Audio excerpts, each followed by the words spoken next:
J. Crawford, Adam the Bull, Garrett Bush, Dustin Fox, Jason Lloyd, Tyvis Powell, plus, ba-da-da-da-da, you're loving him, Mikey McNuggets. And so many big names, it would take me hours to say all of their names. The ultimate Cleveland sports show starts now. Booyah! Welcome, everybody, to the Ultimate Cleveland Sports Show, along with G. Bush and Jason Lloyd. I'm Adam the Bull. We got Anthony, we got Mike, we got Steve on the other side of the glass. Earl back up in his perch, and a lot to get to on this Monday, guys. We are rapidly heading to Christmas, to Hanukkah, to New Year's, to whatever else you got for me. Is Die Hard a Christmas movie, yes or no?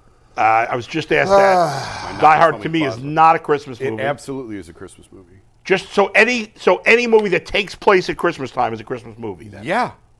I have a fight with my kids all the time about this. They think I'm nuts. So I think I'm with you kids. Said it's all about killing. I'm like, well, they're killing on Christmas, so it's a Christmas movie. I would say... Is it actually Christmas, or is it Christmas season? Christmas Eve. Oh, yeah, well. What do you say there, G. Bush? I think, if I remember. I'm borderline. I would have to err on the side of yes. Reluctantly. To me, a Christmas movie is a movie where Christmas is part of the movie. Well, they have Santa. They have ho, ho, ho. It has nothing. The movie has zero to do with Christmas. It just happens to be taking place. I'm on Bull's team here, by the way. Yeah. It is not a Christmas movie. Hey, we can hear Mike. We can hear Mike. Yeah. That's good. Yeah, we figured it out. We fixed it. So we're okay. So Tom Hamilton will be able to be on the show today. Steve, what's your vote? Anthony, please tell me you've seen Die Hard. Yes, I've seen all the Die Hards, and it is a Christmas movie. I'm with Jason. Atta boy! Yeah! Steve, what about you? I say no. So it's 3-3 split. 3-3. So, and put in the chat. The chat will be the determining factor whether or not Die Hard's a Christmas movie. Okay. It depends. If you think any movie that happens to take place at Christmas is a Christmas movie, then you'd say yes. if Christmas has to be part of the theme of the movie to me, but they for it have to be a funny Christmas Christmas lines throughout. I give you that. Yeah, there are a couple of Christmas-related lines. Come on. I just don't think it's a Christmas movie. I'm with you.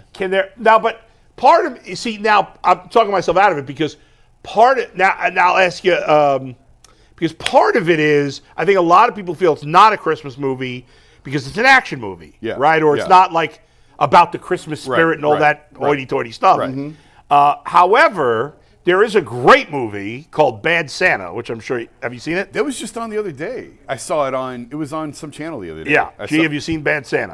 Yes, I have. With Billy Bob. Bad Santa is great. Yeah. So that's obviously that's not about the Christmas spirit, but I would think of that as that to me is a Christmas movie. The name Santa Claus is in it. Yeah, if the name Santa Claus is in it, I mean, you got it. Yeah. By the way, so I think I mentioned this once before, but my favorite comedian, I liked him before it was cool to like him. Now he's completely blown up.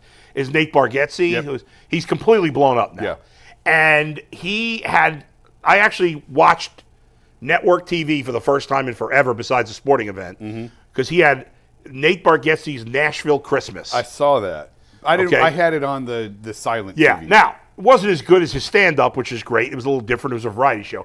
However, they did this one sketch where it was like the manger scene. Yeah. And he was supposed to be an angel talking about like what's going to happen in the future with Christmas. Yeah. And it's if you have a chance, go back and see it because, who's the Virgin Mary, right? Yeah. Virgin Mary. Yeah. She's there, and whoever's with her, I don't know who. Is she supposed to be married? Joseph. Okay. Yeah. So, and there's some other people, and anyway, the Wiseman, right? Yeah. So they're talking as if they're expecting the future of Christmas to be about Jesus and to be about, and then he's like, "No, kids will bring home, shitty Christmas presents and put them on the tree, and it'll be about cold. It'll have a Nordic feel. Yeah. The whole thing. It's really funny if you haven't seen it. Anyway, he's great. He's coming to Cleveland and he's doing a show in October of next year at the Cavs Arena, and I can't wait. I already got tickets. It's gonna be unbelievable. But anybody else do anything interesting this weekend before we move on to sports? Well, Mike's got a head wound he wants to talk about. Yeah, we got to talk about that. But, we got to get to that. I was with Mike and Earl at the Cavs game Friday. Yeah. Nice weekend for the Cavs. We'll get to that. Saturday, we just watched Ohio State. Yeah. It was pretty low-key. Impressive win for I did my family Christmas yesterday. Extended family. Yes. Okay. That was it. All right. G, anything? I'm trying to think what I do. No, I got a radio show every Saturday. So I know. And I texted G and Earl. I was like, you got to, say petty in this segment. And you guys didn't do it. If you think I don't answer text messages outside of work, fair enough. In the moment. In the moment, that's all. That's hit or that's miss. True. Yeah. Matter of fact, I might even not answer a call. You'd be like, hey, I'm gonna call G Bush right now. Yeah. It's 12 in the afternoon. Yeah. Chances he answers. I'll be answering sometimes. I had Tyvus laughing at least. We had that going. But anyway, all right. It was actually outside of the Browns. It was actually a good weekend for Ohio sports. The Buckeyes won. Bobcats won. Cavs. The Bobcats. The Bengals. Everybody else won except for the Browns. Who needs Rourke? We got Navarro. We're just talking about. Is it the first bowl win since when for OU? They won the famous Idaho Potato Bowl. How long ago was that? They beat Utah State, I believe. Maybe a couple years ago. Oh, all right. Yeah. Who did not have a good weekend? Jimmy Haslam did not have a good weekend. No, he's not. We're going to dive into all that. You I think? promise. He went 0 for 3. Yeah. And we're going to talk with Tom Hamilton at 12:30. Yes. We're going to talk about the Naylor trade. We're going to talk about Mobley's incredible game Saturday. We're going to talk about Max Strus' return on Friday. We're going to talk Browns. Go ahead. But real quick, I mentioned because everyone's Mike, going to ask about this. Everybody knows you got to get closer, but you can't really see it. I know. I'm zooming in. Mike's got I'm this entering. really awful looking cut. There it is. I'm entering my Harry Potter era, is what I'm saying. You don't Did you need say to Harry? Harry Potter? Harry Potter, yeah. I got the scar on top of my forehead. Okay. Ooh, that kind of look. You look like Teen Gohan against Cell. I have no idea. I don't know what that is. Dragon Ball Z? It's Dragon Ball Z. I know that. Let me know in the chat if you know what I'm talking about. Yeah. It's just there. Yep. Go ahead. So we had a men's league game yesterday. It's the first one of the season I can make it to because they play on Sundays, and during the Browns, obviously it's tough to make it. Team's 4-0.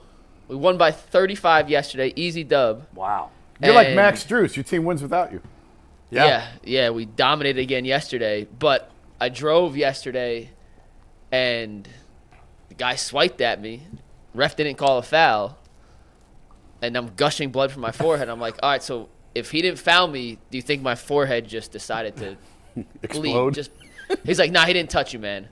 He really said that with your head bleeding? Yes, and I had to go sit out the rest of the game because it's apparently a health hazard to be gushing blood from your forehead and play basketball. So I'm at the Cleveland Heights Rec Center. They don't really have a first aid unit, so I'm just in the bathroom. And it looks like this now. It was dripping blood yesterday. Oh, my God. What did this guy never cut his nails? I don't know.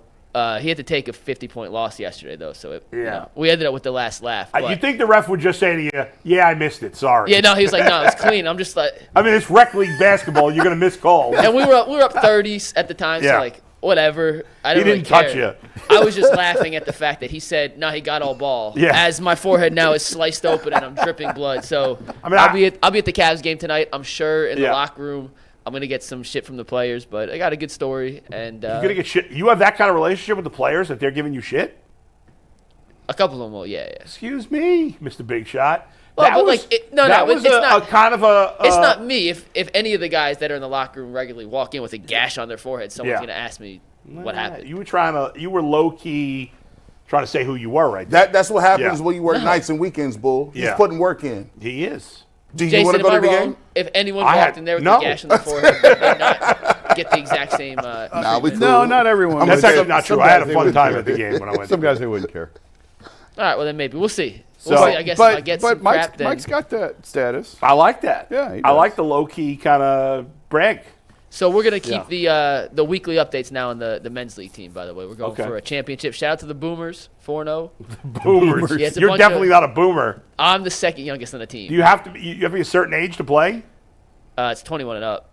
Oh, it's a men's league, but there are some guys in the upper 30s and one guy in the 40s on this team. So let me tell you about these leagues. Like we're good though. The same way Jay is elitist, Like, McNuggets is the same way with basketball. Yeah, that's true. These leagues are not up for listing on your rec center leagues. These are, if you know, give me the secret handshake. No, it's the Cleveland Heights Rec Center. He's like, yeah, I got guys, they used to play Division III. I got some D2 guys. Guy played JUCO in Texas. We got a couple D1 guys, too. I told you, look at that. Team's loaded. Jay's like, there's a couple minor league guys that used to play for the Arrows. You're like, dog, like you're 90. How do you find these leagues? This is weird. It's strange. So you guys, does everybody just put together their own team?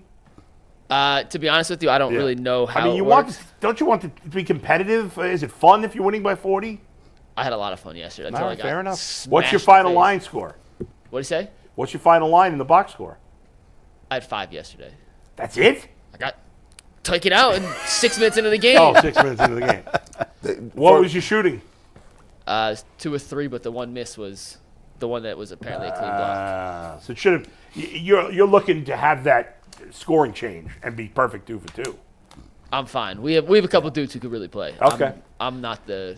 You're not the best star. player. No, we got a couple dudes who can play. All right. All right, let's get into today's show. Yep. Enough of my head gash. Let's talk about the gash the Browns took on the field yesterday. You can tackle all your NFL action with FanDuel, America's #1 sportsbook. Right now, new customers can bet $5 and get $250 in bonus bets if that first $5 bet wins. The FanDuel Sportsbook app gives you everything you need to place live bets on a game on the same page where you can check out stats and view live play-by-play. Just visit FanDuel.com/UCSS to join today. That is FanDuel.com/UCSS. Never waste a hunch. Make every moment more with FanDuel, an official sportsbook partner of the NFL. Shotgun reactions. Jason, you're first. That was hard to watch, man. It's hard to get through. All these games were at the point where there's really not a whole lot left to say. Obviously, Dorian did not play well, obviously. But, hey, we said all along, you're going to find out what you got. Well, you know what you got, and you got a couple more losses coming, which is ultimately a good thing. So I'm still think it was the right thing to play him. Jameis, the shoulder, obviously is a little bit more than maybe we were led to believe in the beginning because he was demoted to third string and it was related to the shoulder. So, listen, give Dorian the last 2 starts. He's probably going to take 2 more losses. At least he gets the reps. He gains the experience. And just get the season over as fast as possible. That's my shotgun reaction. We can't get to the end of this soon enough. G. Bush. Man, this episode ain't going to be for everybody. I'm going to let you know right now. This is barbershop-esque G. Bush. Let me just keep it real with you. DTR, man, he not no NFL quarterback. You said you needed to see what you saw. I saw USFL all over that, XFL, whatever the FL it is. Man, I know we said we got to see what we got in them. We know now. That is completely done. That is completely sailed for me. Do you know that these people had 0 passing net yards? How do you have 0 net passing yards in the first half? And the problem I have now is when you take these many L's, when you start losing these many games, it's almost like going outside at a mud wrestling event wearing all white. Even though you might not be as culpable and you might try your best to stay clean, that mud gets on everybody if you're wearing white. And right now that mud looks like it's terrible. It's nasty work on everybody. Jimmy Haslam talked to Aditi before the game, and he was like, oh, yeah, everything's great, everything's fine, everything's cool. And everything ain't fine, everything ain't great, and everything ain't cool. Because right now, there's a good opportunity and there's a good chance that the Cleveland Browns are going to have to prove to Myles Garrett that they actually are trying to win, and they aren't. There's nothing they can do to prove that they're trying to win. They are not trying to win. And consequently, you're going to lose one of the best players of this generation. You're going to lose a generational player, and we're going to get these picks. And they're going to parade these picks around like these are going to be game life-changing picks. There aren't. You know how hard it is to draft a Myles Garrett, even at number 1? Do you know how hard it is to get players like Myles Garrett or even players like Denzel Ward? And the thing that's sitting in with me right now is I had to sit here, and we sat here through the incompetence of 1-31. And guess what? Now now somebody else is telling us, hey, trust us. Let's do this again. I don't want to do nothing. If I got to lose Myles Garrett, everybody got to go. If whoever was in the ship, on the boat, captain, leadership position, if I got to lose a generational type player, I'm not going to look at the same people that helped cause that generational type player to be out of here on the sidelines. I don't care who you are. I'm looking at it and I'm like, no.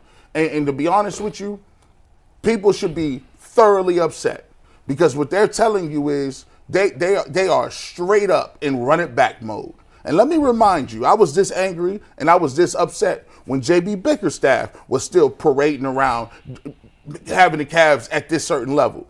And guess what? You see what the Cavs are now? Because coaching matters. They'll tell you it don't matter. It ain't the coach's fault. That ain't them. It's so-and-so and it's so-and-so. It's the injuries. It's all this other stuff. It's the greatest hits.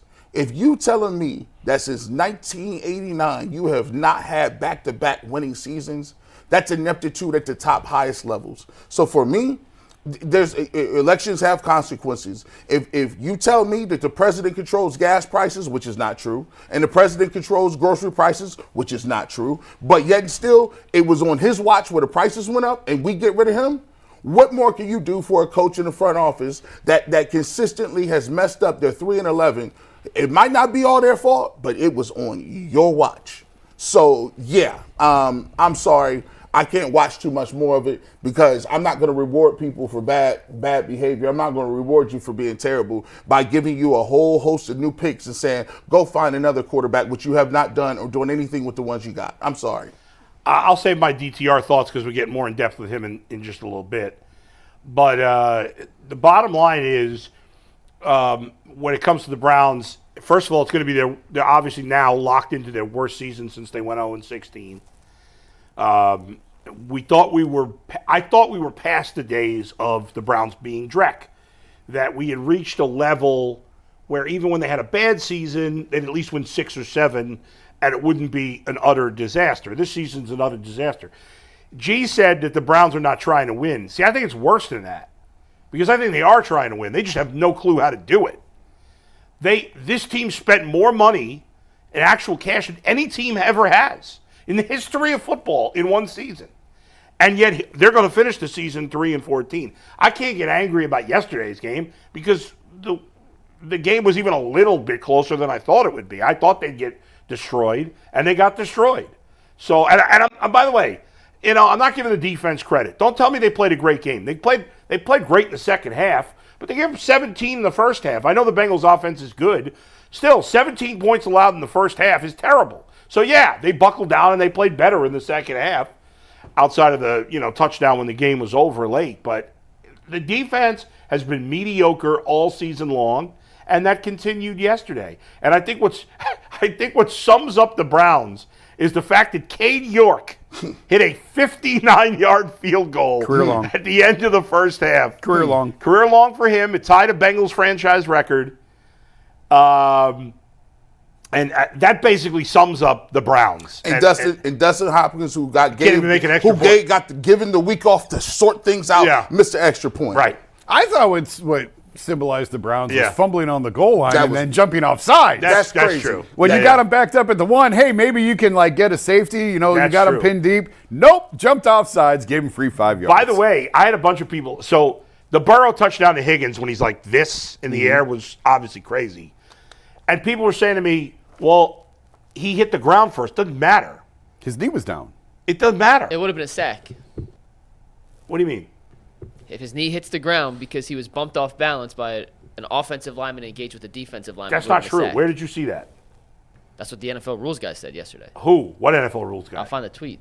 The NFL official account tweeted it out. You sure about that? I'll find the tweet. I thought he was down. I thought it didn't matter because he wasn't touched by the Browns. I hear you. I see what you're saying. Why would you be down? I've never. What do you mean? If a defender making impact with you is what led you to stumble and fall, I guess it's a judgment call at that point. Were you just stumbling and falling on your own, or were you stumbling and falling because you were hit?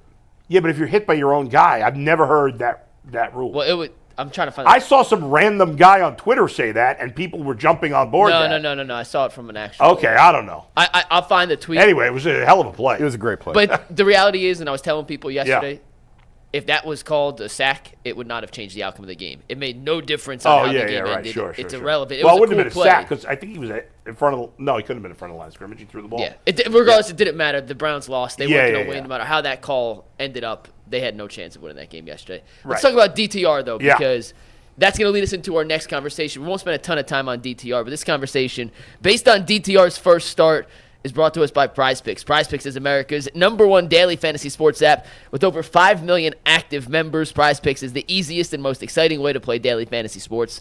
Unlike on other apps with PrizePicks, it's just you against the numbers. All you have to do is pick more or less on 2 to 6 player stat projections and watch the winnings roll in. PrizePicks puts its members first, so all withdrawals are fast, safe, and secure. When your picks hit, you can get your money back in as quick as 15 minutes. Download the PrizePicks app today and use promo code LOCKEDONNFL and get $50 instantly when you play $5. That's code LOCKEDONNFL on PrizePicks to get $50 instantly just by playing $5. You don't even have to win the game to receive the $50 bonus. It is guaranteed. PrizePicks, run your game when you want.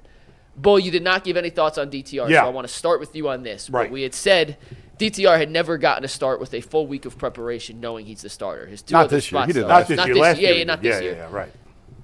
He had got thrown in the Cincinnati game. Yeah. He played in a couple games. Yeah. Just never is the full, you're starting, start to finish. How would you grade or how would you evaluate what we saw from DTR in his first real start of the 2024 season? So the only thing I can say to defend DTR is that the reality is he hasn't played enough to make in his career to make a full determination. That being said, What we've seen is awful. what I've seen from him is not NFL level quarterbacking, as Yeah. G. Bush said. I'm not even sure he's an NFL backup, what we've seen. Again, the only caveat, I mean, he's thrown less than 200 passes in his career. So, Right. But the reality is that most quarterbacks drafted in the 5th round or later never do anything in the NFL. You could point to the Tom Bradys and the Brock Purdy's, who's having a collapse this year, by the way, all you want. There's always a rare exception. But the odds are when a quarterback is drafted that late, it's for a reason, and clearly that is. He has no feel for the field. Like, the only reason they moved the ball at all in the second half is because they were dinking. I mean, that was like another level of dinking. And I mean, pretty much every pass he threw was like 3 yards or less that completed. How many passes did he complete? More than 5 yards down the field? One? Well, we can pull up his pass chart, Steve. If you give me 17, we can kind of do the little mental math. Well, but, okay, oh, there it is. Okay. He had 3 passes completed over 10 yards of air and 5 yards over 5 yards beyond. But I mean, look how many green dots are within 5 yards of behind the line. Yeah, of it's scrimmage. everything. Yeah, pretty much everything's within 5 yards. Look at behind the line of scrimmage. Yeah. I Good mean, gracious. he completed more passes behind the line of scrimmage than he did more than 10 yards by a lot. Yeah. So that's all he could do. You could blame whatever you want. I mean, we've seen the wide receivers, especially Jerry Jeudy, play well. He didn't have Cedric Tillman, but David Njoku played yesterday. Jerome Ford had the big run to start the game, and he's just, again, I can't justify playing the final 2 games fine, I don't care. But I can't justify having to give more time to a 5th-round pick who has shown no signs of life. I don't care what he did. People got excited because of the preseason and practice. That means zilch. In the NFL, what does he have? 1 touchdown, 10 picks? 1 touchdown, 9 picks in his 9 career picks. See, my God, bull. You know, they think you know what? You're not fooling. Yeah. They are good, man. These folks are good, man. They must spend millions of dollars on people that have marketing. Somebody back there is really pulling these strings tough because what they doing is very obvious. At the end of the season, what you trying to sell is hope. You're trying to sell any string, any glimmer of anything. Well, we haven't seen DTR, and they're trying to act like, well, maybe. Yeah. We might got something here, 5th-round pick. Listen, DTR wasn't good in college. DTR never won nothing at UCLA. Listen, let's keep it real. Like, he slid a frame. They had 1 drive. Yeah. And this man was in the tent again. In the tent. I don't know if he threw it. Did he even throw a pass on that drive? No, he ran did once. not. He ran someone once to the and was tent. in the tent. It's just like, and when you watch him play, and this is no disrespect and no shade, the Bengals were never challenged in that game. The Bengals sat on that sideline, and Jamar Chase and all the rest of them was like, this is what y'all putting out here? They're looking around like, This guy can't look. They did right what you were supposed to do to a young rookie. They was like, oh, listen, we're gonna mix all these looks up. That man didn't know who was open. He started taking random sacks, started seeing phantom pressure. And the disappointing part about this is he looked at times just like the other two quarterbacks. Don't look like they comfortable in reading defenses. Don't anticipate throws very well. They're wildly inaccurate in the end zone, in the red zone. A lack of care for the football. I told Earl, I said they got the worst quarterback room in the league. Oh yeah, the worst quarterback room in the league. Yeah. And the scary part about it is the Browns like their quarterback room. Gee, before Jason goes, yeah. When they drafted DTR, didn't they say they wanted someone that could replicate Deshaun Watson's skill set? And he did it exactly. Just saying, what you described just reminds me a lot of someone else. DTR is like a combination of Browns, Deshaun Watson, and P.J. Walker. That's and it's a little bit of Johnny Manziel in there too. Like he be turning around in circles and just throwing up. I'm like, come on. Yeah, those interceptions were terrible. I mean, he sped up. He's never comfortable. No. Everything is moving too fast for him. You can tell he's skittish, he's jittery. Yeah. He's rolling into pressures. As soon as he sees somebody in his face, he's bailing. Listen, I kept saying you got to start him, you got to find out what you have. Yeah. Well, now you know what you have. And I still think it was the right decision to play him because you need to give him the opportunity. You drafted the guy. You invested 2 years of time into him. Sounds like Jameis Why couldn't not play him? anyway. Why not play him and see what you got? Well, now, now you're probably going to get 2 more looks at him. You're going to get a really good look at what he's got. I'm ready to see Zappy. Oh, Bailey Zappi's going to play. There's no way DTR makes it through another season. I want to see Zappy. I want to see Zappy this week. Yeah. I don't want to see no more of that. I mean, just so you know, Bailey Zappi and I look eye to eye at each other. Bailey Zappi can't play either. No, it's like...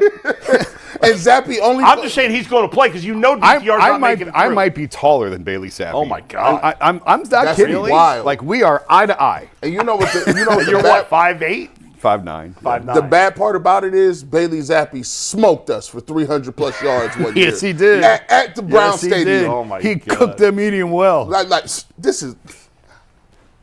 But we're in trouble, Jason. I mean, the Browns made the Bengals defense look pretty good. Yeah, they did. But we're in trouble. The one thing they don't love their quarterback room. Okay, not anymore. Yeah, that actually. Jason, I got a text the other day. Yeah, they're kind of out on that quarterback thing. Now they did think that they really like Dorian coming out of what they've seen last year, coming out of camp.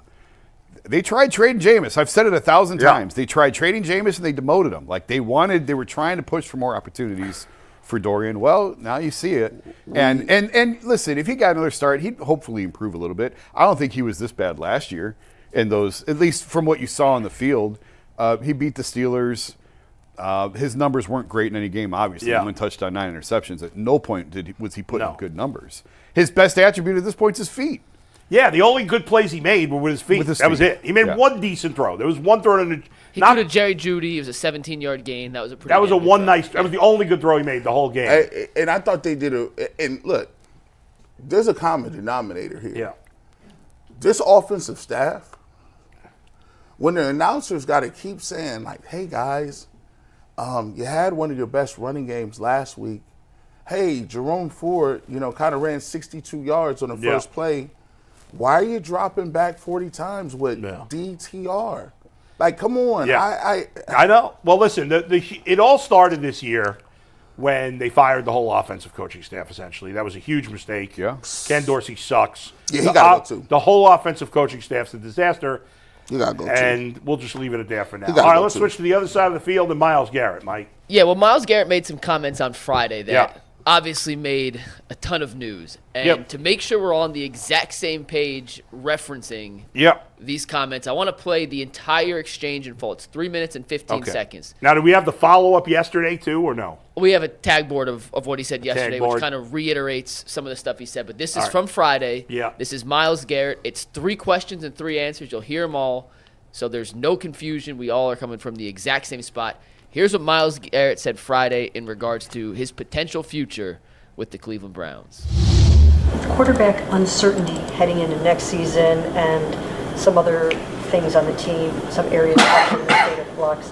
I'm just wondering, why is it so important for you to remain with the Cleveland Browns and finish your career here, as opposed to maybe having an opportunity to join an absolute Super Bowl contender at some point in your career?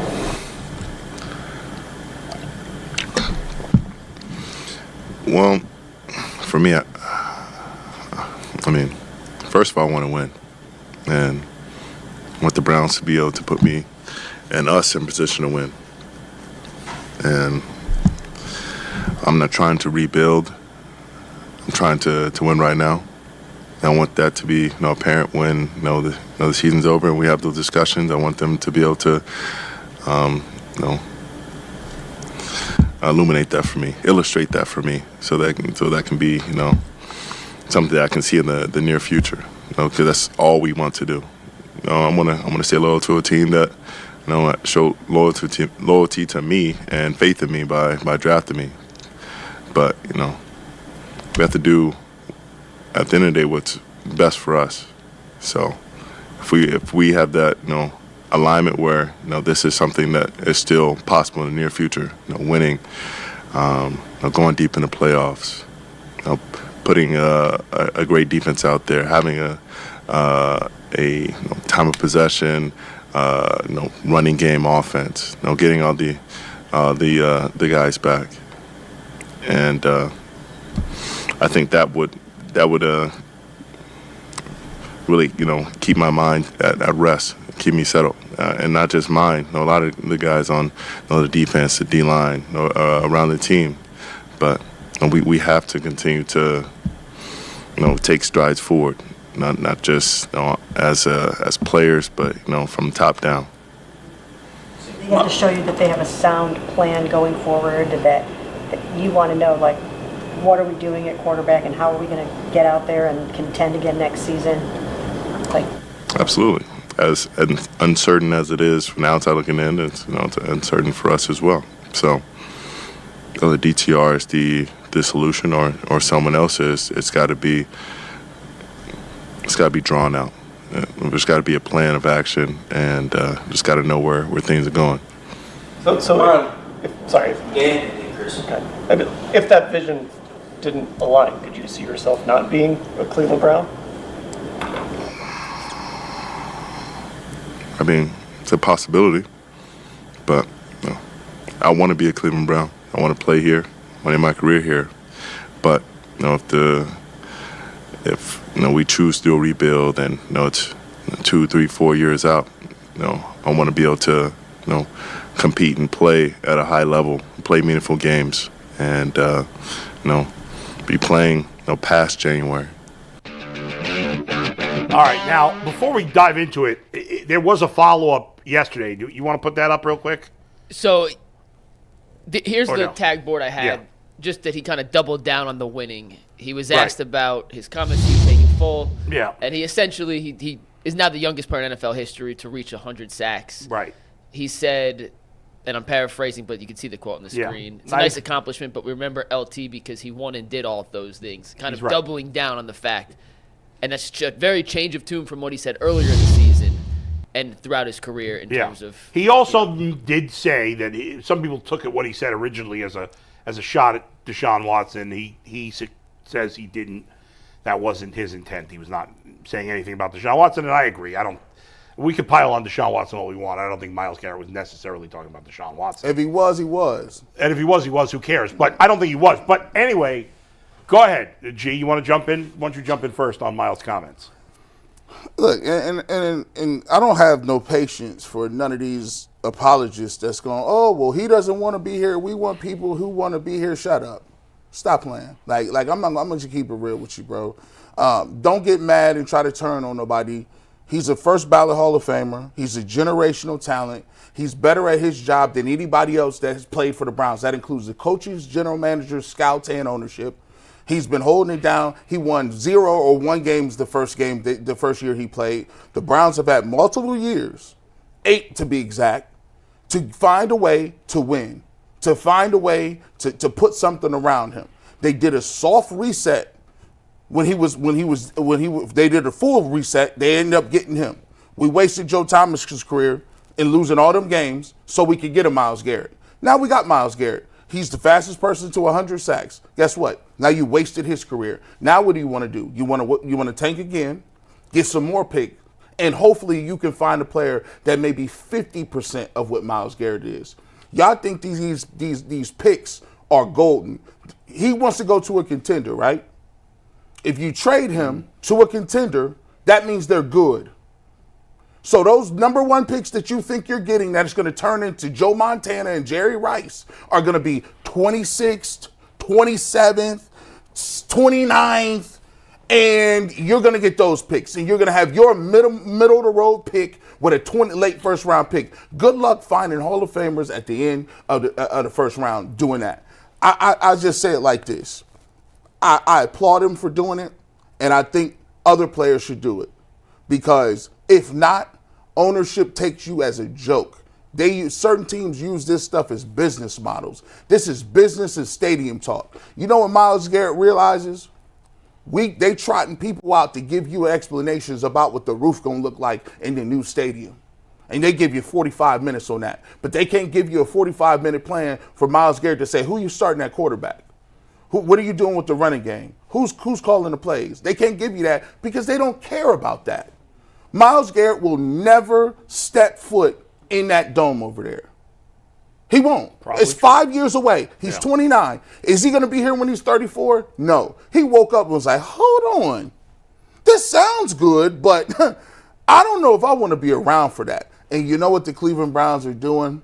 They're already warming the whole let's run it back situation up. They're running. They're warming that up right in front of your face, and they think you're dumb. So Myles Garrett, I said this 3 months ago. If Deshaun Watson don't work out, you guys can do victory laps on that. But Myles Garrett is pieces. He's out of here. And I'm gonna let you know, it's not hard. It's almost impossible trying to find Hall of Fame players. It's almost impossible. So if this is the last season that Myles Garrett is playing here, listen, I'm not giving the Browns, I'm not giving nobody in that front office no benefit of the doubt because you can replace coaches. You can replace scouts. They get fired, get rehired. They get fired and rehired. That's why they choose players over coaches. But we're sitting here saying, we like Kevin Stefanski's, we love his trophy so much. Let's get rid of Myles Garrett and try to reset the table. Stop it. This is nasty work. We're in trouble. By the way, it is hard to find Hall of Famers, and the Browns, with the safe assumption that Myles Garrett will be a Hall of Famer, Browns have only found 2 since '99, he and Joe Thomas. That's it. Go ahead, Jason. Well, I agree with Garrett in that this is the collateral damage of Deshaun not working, is you wind up in positions like this. We were always going to have this conversation this offseason. We were having this conversation at the trade deadline. And I said the trade deadline, I'm not trading him now because it's not a robust market now. There's only certain teams that are interested. Mm-hmm. But this offseason, you absolutely have to have that conversation. And the one thing I would say is if you trade him to a contender, you're going to have a low pick. You're right. So don't trade him to a contender. You know how many teams would be interested in him? Find a 500 team that wants him and trade him to a 500 team. You know, you don't have to send him to the Lions. Send him to the Saints. And just throwing it out there. You know what I mean? I think a team that makes sense in that category that actually would try to do it is the Cowboys. I actually was thinking the Cowboys, but they might actually be too good then. Like, they're so wild year to year because you're looking for a team where you're not getting the 28th Yeah, but that pick. really bad team, well, they're not going to trade for Myles Garrett. No, but a middle-of-the-road team that's trying, like an owner who's trying to make a splash, who's trying to sell tickets. Yeah. But anyway, so I wrote this story Friday, and we were at the Cavs game Friday, and you know the meme of Zach Galifianakis in Hangover, where like all the formulas. Right. I had that moment Friday where it was like, this is it. He had that moment after I gave him the breadcrumb. Oh, shut up. Mike and his breadcrumb. What breadcrumb? What was the breadcrumb? Jason had that moment. It happened after I pointed him to something that then clicked everything else in his mind. Well, no, we can say it. So Myles is at the Cavs game Friday. Yeah. Mm-hmm. And he walks across the court. He finds Darius. Myles is a clutch guy. Darius is a clutch guy. So 2 clutch guys are talking, and the camera crew's there. And Mike's like, hey, that's Hard Knocks. And as soon as he said Hard Knocks, like, everything fell into place. And it was like, well, of course Myles is going to say this when Hard Knocks is here. Like, Myles is going to be the star of Tuesday night's episode. And I don't know Are what they going to actually cover it? They haven't They didn't cover any of the Joe Burrow stuff. I know. They- So you we'll know. see, because I'm sure Myles probably sat with them for. Yeah, Now, if right. they pull some of this, but you're certainly going to see Myles and Darius. Yeah. Tuesday night, Sure. and with the conversation that they had on Friday, and then I just like all the pieces start falling into place, and the Browns' focus at this point has to be the dome. Garrett's right. Like, if you're in ownership, you're trying to sell tickets in 2029 to this dome. You don't care about this year. This year's shot. Next year's shot. But you have to get people on board. You have to sell hope by 2027 to start writing these checks for these PSLs and these season tickets for this dome in 2029, which, by the way, I'm still waiting for somebody to show me how they're paying for it, because they keep talking about it and they keep running out all of these interviews and state's all gonna of give these them money. designs. State ain't giving them $1 billion. No. The state might give them a few million, but where is this other half coming Yeah, I from? don't know. Is the state going to try to strong arm the county? Can they do that? I don't know.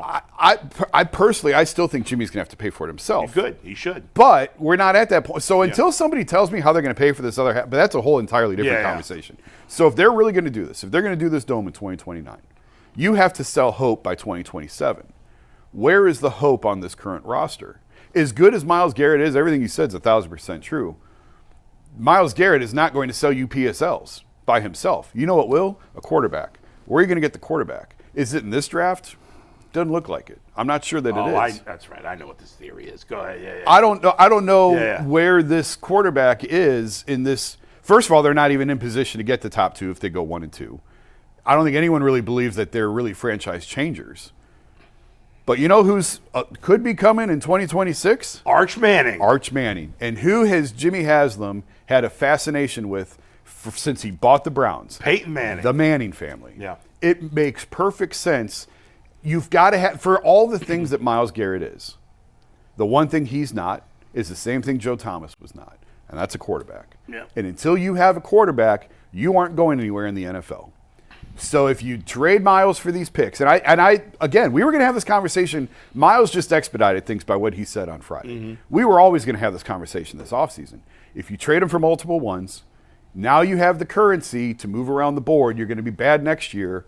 You're going to have a high pick to begin with, but if you're not quite in position, and it's not just Arch, because like NIL money changes this, and Arch could wind up going back to school. He could go wait for 2027. And the Mannings have already shown if they don't want to go to a team, they won't go. I wrote that. Yeah. Why would he not? They kept their son from going from San Diego. Yeah. Do you think? And think about it like this: even if next year they say they're going to be terrible, Yeah.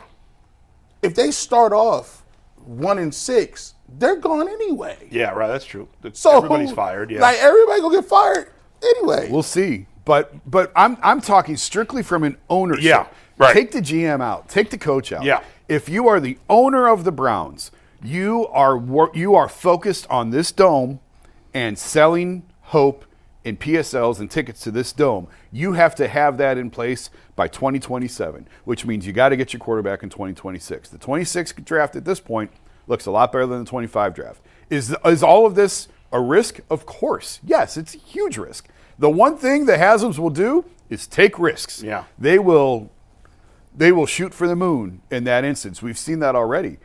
I think that's what you do. You have to trade Myles this offseason. You get multiple ones for him. You're going to be bad next year, and you put yourself in position to yet again try and get a quarterback in the 26th draft. And it's a shame because of course it's a shame. It's devastating. You know, last week I was like, by the time they get good in 29, but how good is he still going to be? But he's such a freak. And when I did look back, there are some good pass rushers that were good into their mid-30s. And he might be one of those guys. Absolutely. If he wants to be. It's not like he's going to be out of the league. But if you're him, I don't have any beef with a single word that Myles Garrett said. No, nobody blames Myles. I don't think. I haven't seen anyone be upset with Myles for what he said. I can't imagine. He's given him 8 years. That's 1 year longer than LeBron gave and the Cavs the first absolutely, time around. I absolutely believe that if the Browns were a legit contender, which obviously they're not, then he would stay here for the rest of his career. I believe that. Yes. So he bought the it's a small. Yeah, stake, but why would he have done that if he wasn't all in? But I don't blame.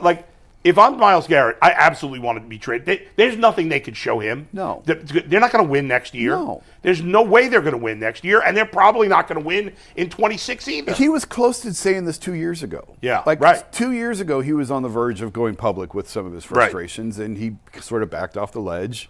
But now here we are. So I don't think anybody blames him. No. But the one thing about it, I mean, look at what Houston did with Deshaun. They traded their franchise quarterback, and they won the division again 2 years later because of now they got the quarterback right in CJ, and they had all these extra picks. They won the division. They won a playoff game 2 years after trading their franchise quarterback. And that's hard to do. It doesn't always work out that way. You got to hit on your picks. Yeah, Which I don't know how anyone would have faith that these guys would get it right. No faith. But what other?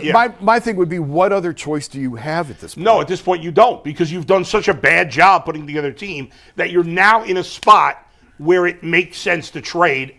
It's crazy to say generational talent, but that's probably what you got to do. What I would do is fire every person there. Yeah, I get a new vision, a new coach, and go find a quarterback somewhere. But how where? you gonna find a quarterback? Listen, I'm the one who said this 2 years ago. Yeah. I've been extrapolating. It ain't nothing else out there. But what I'm going to say is, I am sure not going to sit on my hands. The problem with the Browns is they do this all the time. Yes. They say, oh, we don't need D tackles. And then they throw their hands up in the air and they're like, oh, well, we're giving up 200 yards on the ground.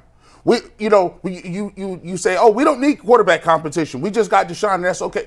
Then you get rid of all the competition. Then he plays terrible. You say, what could we have done about that? You say, we want receivers. Like, we're good. We don't need any receivers. We can get rid of them. But then you're like, well, we got to get some weapons in the draft. They miss on picks too much. And by the way, this just did not start.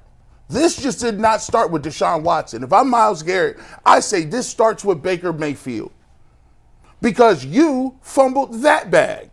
You had an opportunity to either do two things. I'm sitting Baker Mayfield because he's hurt, or I'm going to make sure that I have a conversation with him and we're going to bring him back and we're going to keep things rolling. You did neither. He ended up saying, I'm walking, I'm done, and now you have to find a quarterback, which made you put you under the 8 ball with Deshaun Watson. They keep fumbling relationships. So now you get rid of Myles Garrett. And let's be honest with you. If I'm a player, I'm never coming to Cleveland as free agent ever. If you can't do anything, I'm never doing it. I look at Odell. I look at all of the guys you brought in. Now you just traded Myles Garrett. What makes you think that I'm going to be special? I'm not coming here. Okay, but I agree with a lot of what you're saying. Not everything, but a lot. But ultimately, I'm trying to figure out, okay, what's the best path forward? Find another person with another vision. Fine. I don't disagree with you. But what's the vision? There's no vision to get out there.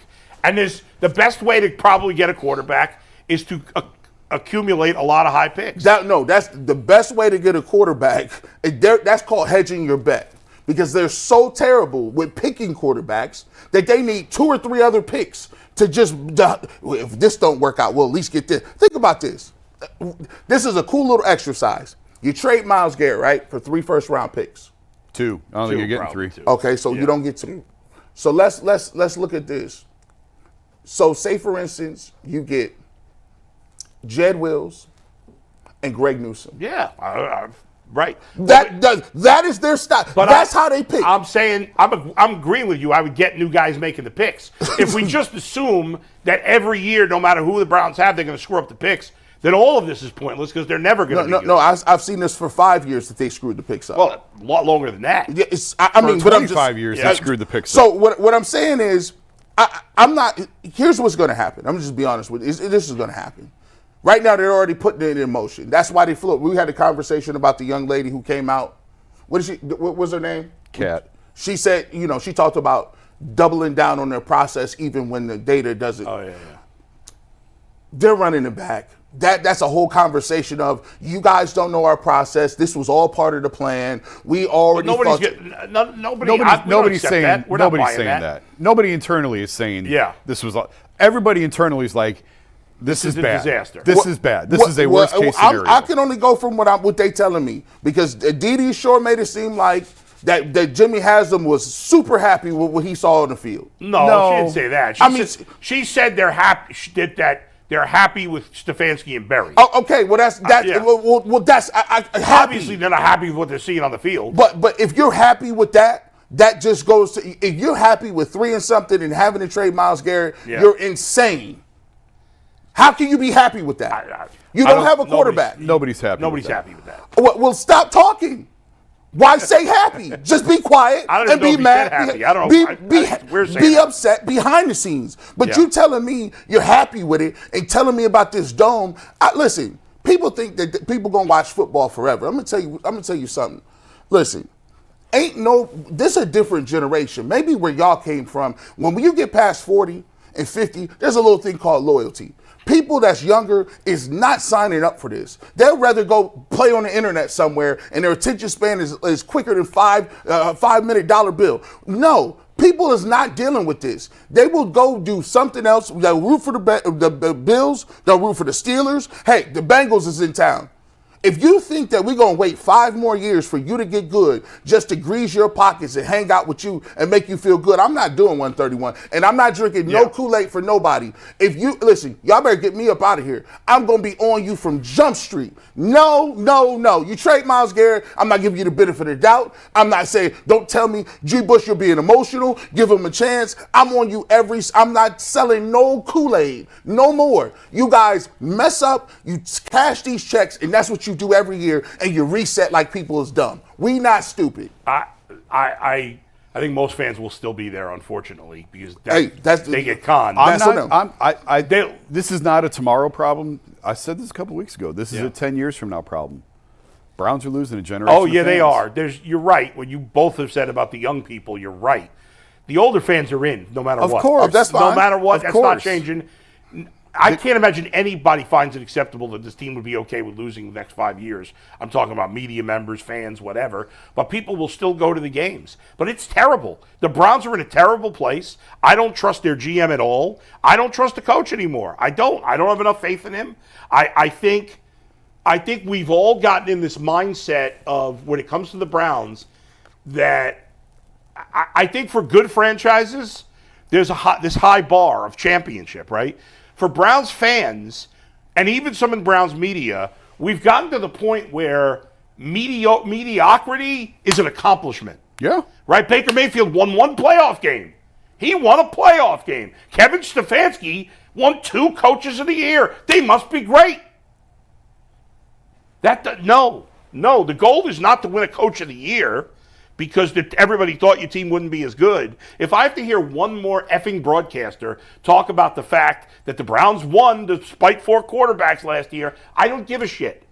I don't give a shit. I don't give a shit about Stefanski's Coach of the Year awards, and I like Coach Stefanski. I don't think he's a terrible coach. I think he's an adequate coach. But I am with G. I think it is time to move on. They do need a complete rehaul. That being said, as much as I think it sucks, I think the best way to get out of this is if Jimmy gets lucky, hires finally the right GM, and they trade Myles Garrett and have a bunch of draft picks to potentially move up to the top spot in the 25 draft. Until they get a quarterback, nothing else matters. The 26 draft. It doesn't matter. Until they get a quarterback. It doesn't matter who the GM is. It doesn't matter who the coach is. It doesn't matter who the defensive end is. You can't. Until you have a quarterback. You can't win with this is not... earlier in the year, and I know Jay's big on this, it's about defense. Everybody's defense wins championship. Defense does not win championships anymore. Even with the quarterback numbers down a little bit, it's still about the quarterback. It's still about the quarterback. That's it. The quarterback doesn't guarantee you success. It guarantees you a chance at success. Yeah. If you don't have the quarterback, every once in a while, like the Browns did last year, you could have a year where you get to the playoffs because of your defense. And why will the Steelers again most likely lose in the first round? Best case scenario for them, win 1 game, because their quarterback's not good enough. And with rare exceptions, you cannot win in the playoffs when it matters without a quarterback. That's it. I 100% agree with what you just said, Bull, but I want to point out that quarterback numbers, I know, started slow. Yeah. I'm looking at the leaderboards right now. If the Jay Crawford propaganda They're is not proven slow. untrue. These numbers, Joe Burrow leads the NFL with 39 touchdown passes. Do you know what the leading touchdown passes was last season? Not 40. Dak had 36. We still have 2 games to go. Burrow has 39. Lamar Jackson has 37. So with 2 weeks to go, we have 2 quarterbacks. That doesn't even include their rushing touchdowns, especially Lamar. No, that's what I'm getting Yeah. at. You have 6 quarterbacks already. 5 quarterbacks, with over 30 touchdown passes this year. Only 4 last season. Yeah. We still have 2 games to go. Right, and Burrow and Lamar will throw for over 40. Yeah, and Josh Allen's at 26, and he's ran for 700 touchdowns in his own right. Yeah. By the way, if the Bengals make the playoffs, should Joe Burrow win MVP? No.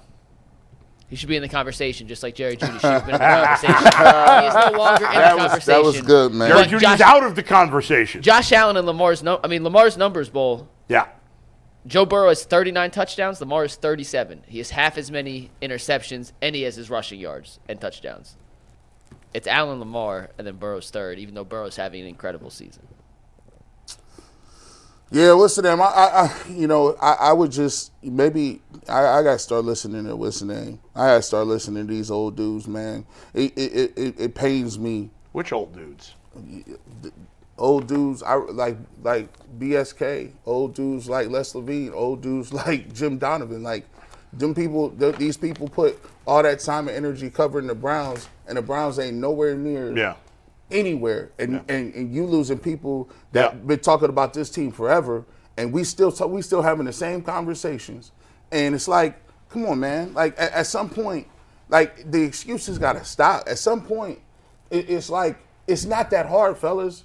I mean, I seen the Jacksonville Jaguars go to these expansion teams. The Houston Texans expansion teams. The Panthers are an expansion team. These guys are going to Super Bowls, AFC championships. How hard is it to get a quarterback?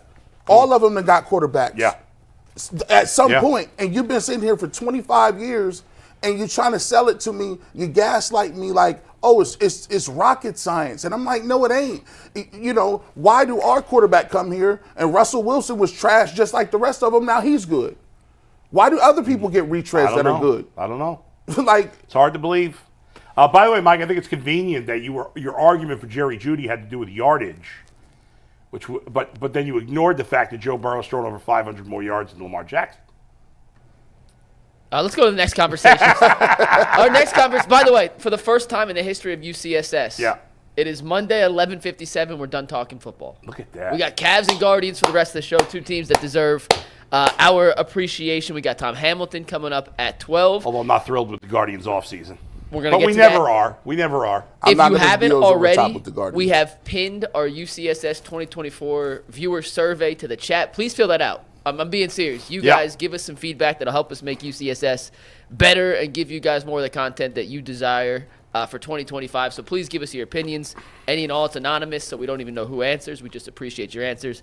That is pinned to the YouTube chat. It'll take 3 minutes to fill out. I don't know that we trust the people that are in the chat, really. They're a shady bunch of characters over there, but sorry. We love the chat. Hey, so shout we out to appreciate chat. you guys as long as y'all give me glowing remarks, y'all can say whatever y'all want. No, I'm playing. All right, let's talk about the Cleveland Cavaliers. We're going to talk about Max Strus' return in a separate segment in a little bit, but let's focus on Saturday's game against the Sixers and specifically Evan Mobley. A darn near triple-double from Evan Mobley, and I was talking to Bull yesterday, and we were trying to figure out how to properly word this topic. So the question I want to ask you guys, it wasn't a career high, it wasn't the most threes, but was Saturday's performance against Philadelphia the best all-around game you've ever seen from Evan Mobley? I think it was. I might be prisoner of the moment. And I know he just scored, what he scored, 41 a couple weeks ago. I just thought, he's 3 assists away from a triple-double.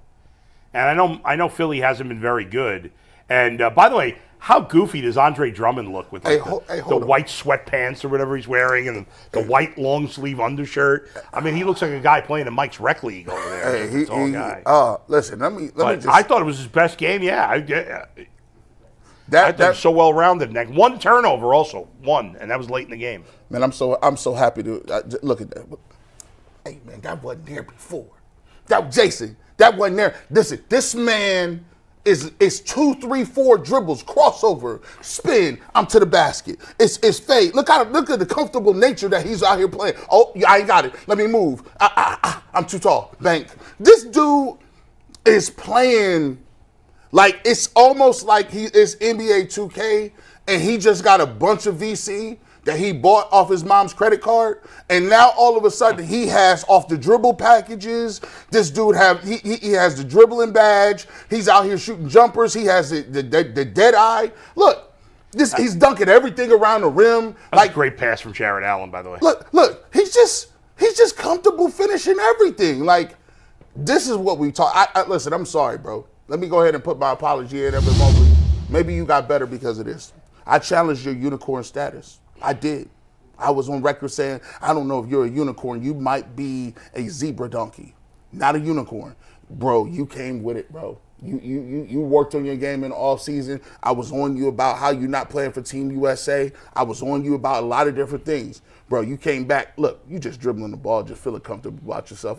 Go ahead, give me the rock. By the way, obviously they got to prove. Before everybody's completely vindicated, they got to do it in the playoffs. We all understand that. But at the moment, all the screaming and yelling that you, that I, that Jay, and others did for the Cavs, they got to shake up the roster, We were wrong. They didn't have to shake up the roster. They just had to find the coach to help Evan Mobley develop. That's what they did.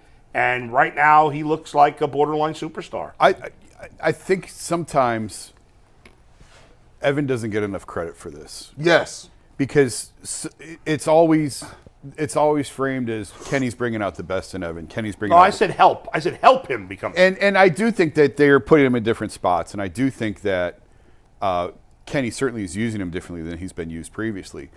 But for years, the Cavs were begging Evan to be more aggressive, to be more demonstrative on the floor. Like, that isn't new. That's for years. Why won't he be? Everybody knows it's in there. Why can't we get that out of him? And I just think this offseason, Evan sort of took it on himself, and it's all just clicked. So, and that's not to shirk any credit from Kenny, because again, like, we can go back to the Warriors conversation, and he's the Draymond of the Warriors offense. But I also think that that Evan had a mindset flip somewhere along the line of, I'm going to be more aggressive. I'm going to get to the basket. The dunk over the two guys. That was, come on, left hand. We're going to put it up again just because it was so filthy. But Yeah. 298, Steve. Jason, floor is yours. Talk about it. What a filthy play. Yeah, I mean, again, like, it was always in there. It's just that now they're finally getting it out of him, and I think he deserves more credit than he's. I think he deserves more credit than he's getting for some of the changes that he's made his game. I know that sounds kind of goofy, but it's always like, well, the system fits him better. Well, I also think he finally took some accountability on himself that I got to get better at this, and he spent the summer working on it. Mike did point out, as he mentioned, we were talking yesterday, and he pointed out though. That there are still times, I guess the only thing that's still a concern about Evan Mobley is there are times against the best of the best, like Giannis, where he's not as aggressive going to the basket still. Oh, Mike, there are not many guys who are. I was just saying, on Friday against Milwaukee, and the game was never that close, so it was never put on him, but he seems to, I don't want to say pick and choose, but he has these monster games against front courts that have no answer for him. Charlotte, no answer for him, hits the 6 threes. Saturday against Philly, no answer for him. Against Anthony Davis and the Lakers, he had that monster fourth quarter. The first 3 quarters, he had 4 points. Against Giannis, he still impacts it, but not as aggressive as he is in other matches. What I'll say to that, Mike, and this is to Jason's point also, is players are always developing. He's still very young. And he's obviously taken, after his career was just kind of on a steady path for 3 years. Now this year, he's shot up like this. But there's still another level to his game when he does this consistently against the other great players. And I think maybe that's a level that he doesn't hit till next year. Because of the huge jump he's taken this year, I think there's every reason to believe that eventually.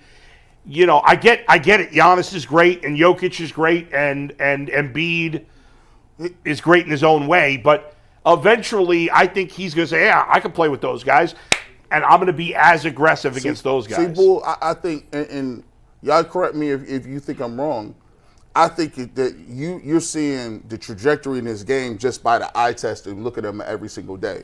but we haven't even really seen a crazy bump in the numbers. I think the numbers will lag behind it, and then eventually, it may not be this year, but next year, you'll see him take that jump where it's, you get 18, 19 right now. He may be around 22, 23, and a couple more rebounds, 23, 11, and maybe 4 or 5 assists.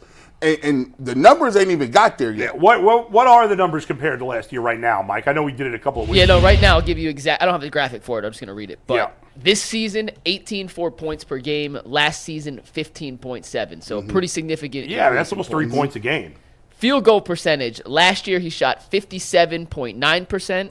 This year, he's shooting 57.1, so slightly down, ever Right, so but that's slightly. only because he's taking a lot more threes than last year, probably. He's taken one more three Yeah, per not game than really. last year. Exactly. 1.2 versus What's 2.2. his 2-point field goal percentage this year versus last? 2-point field goal percentage this year versus last year within a point and a half. Okay, Essentially go ahead. the same. Yeah. He's averaging 1.3 more shot attempts this game than last year. It's essentially that extra 3. Yeah. The attempts almost similar. Last Seems season, crazy. It seems like he's shooting the ball a so lot it's more. he's the best case, and I've been trying to find the perfect Yeah. example. He is legitimately the best case of why you can't just look at a box score. Yes, absolutely. He is the antithesis, the opposite of a box score watcher, because what you see him do on the court Yeah. is night and day different from last year. Yeah. The improvements are evident, but when Yeah. you look at the stats, his rebounds higher last season than they were this season. Assist higher last season than they were this That's season. hard to believe. His blocks exactly the same. His steals 0.9 last season, 1.1 this season. He's averaging more turnovers than he did last season. His Yeah. free throw percentage is up 8 points. That's the biggest statistical jump. Even His though he had a three-point bad per- game against, was it Philly, where he was like 1 for 5 from the line? He had a game recently where Yeah, it wasn't yeah. as good, but he's been a really good free throw shooter. Outside of the points, the statistical profile, if you did a blind resume test, Yeah. it's about identical to last season. It But is the so eye weird. test It seems says like it is a completely different player. Yeah, we all feel like he's taking this massive jump, and yeah, you wouldn't really see it by the stats. Because you can't take account in that where he's getting the ball on the floor. Like, if you say all 2-point shots ain't created equally, the 2-point shots he may have been taking might have been high handoffs from Darius Garland or a bounce and a putback dunk. Now, he never had none of this. He's already in the rim. He taking 2-3 dribbles, pivoting. His footwork is better. Ball handling is better. So them two, when you see those 2-point shots, you like, oh, okay. Yeah. Is there a statistic for like creating your own offense versus getting the ball and just putting it in? There is. Give me a second. I'll Because load that's the got to be a advanced big stat page. difference for him. No, It's called usage rate, essentially. Jason, while I'm looking up, you want to explain what usage rate is and how it's kind of calculated? How often you have the ball in your hands and how often you're creating. I mean, that's got to be significant difference. His from last usage year. rate is way up from what Yeah, it was last year. It's right. the highest of his career right now. Right. And so, yeah, I think if last year, did he ever take the ball from the top of the key or the foul line and go to the basket? Rarely. Right. And this year he does it all the time. So it actually makes sense, I guess, that his field goal percentage would be down a little bit because there's going to be times where as he's adjusting to his new style of play that he's going to miss some shots. And To the usage rating stat real quick. Yeah. He has a 23.4 usage rate percentage this season. Mm-hmm.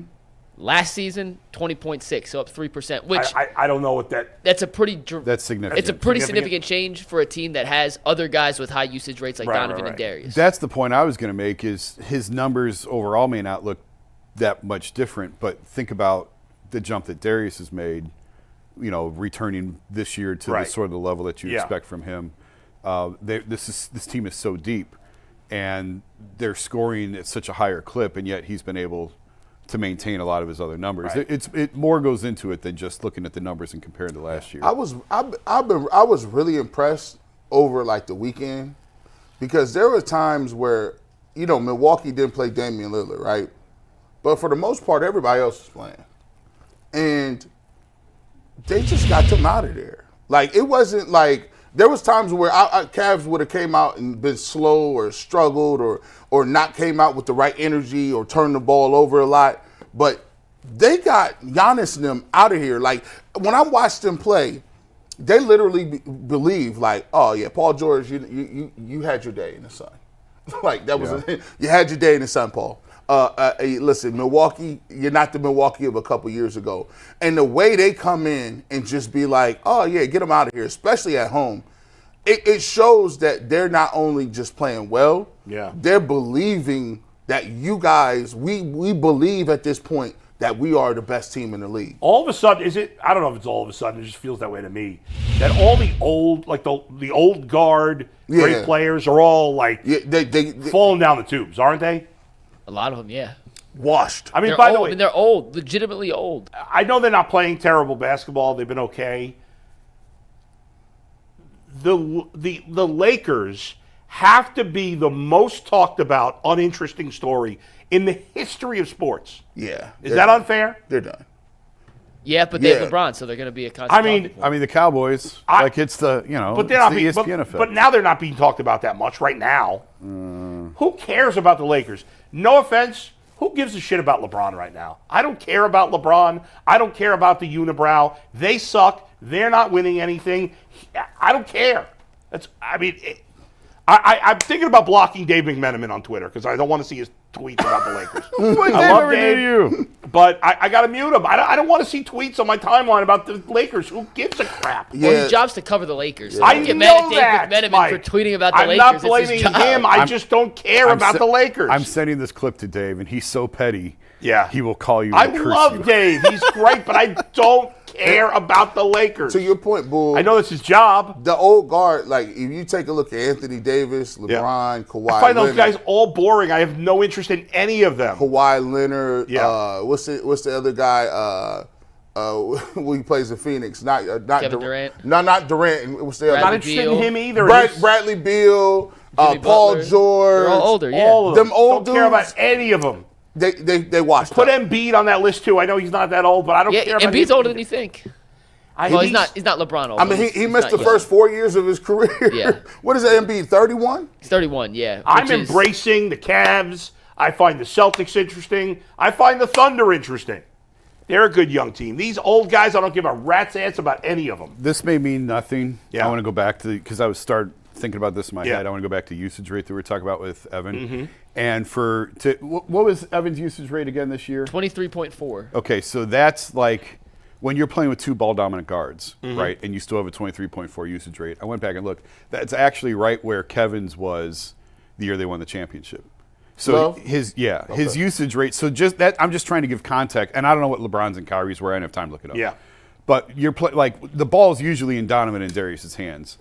So although, again, this is the spike in Evan's usage rate. So how does that compare to when they won the championship?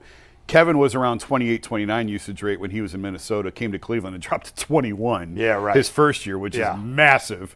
But then the year they won the championship, he was right around 23. Right.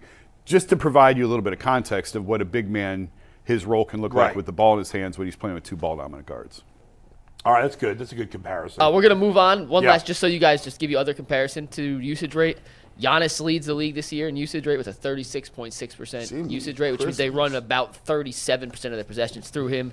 SGA, Luka, Wemby, Tatum, Cade Cunningham, Jokic only has a 30.1 usage rate, which makes what he does so impressive. Yeah. But 23.4 is a step up and a good number for your third guy. He's on the higher end. But of is he third their guy. third guy? it'll be- Isn't he a better player than Darius Garland? But I'm just saying in terms of usage rate. Sorry, yeah, Garland's having a usage rock. rate's 26.9. Mobley, not Mobley.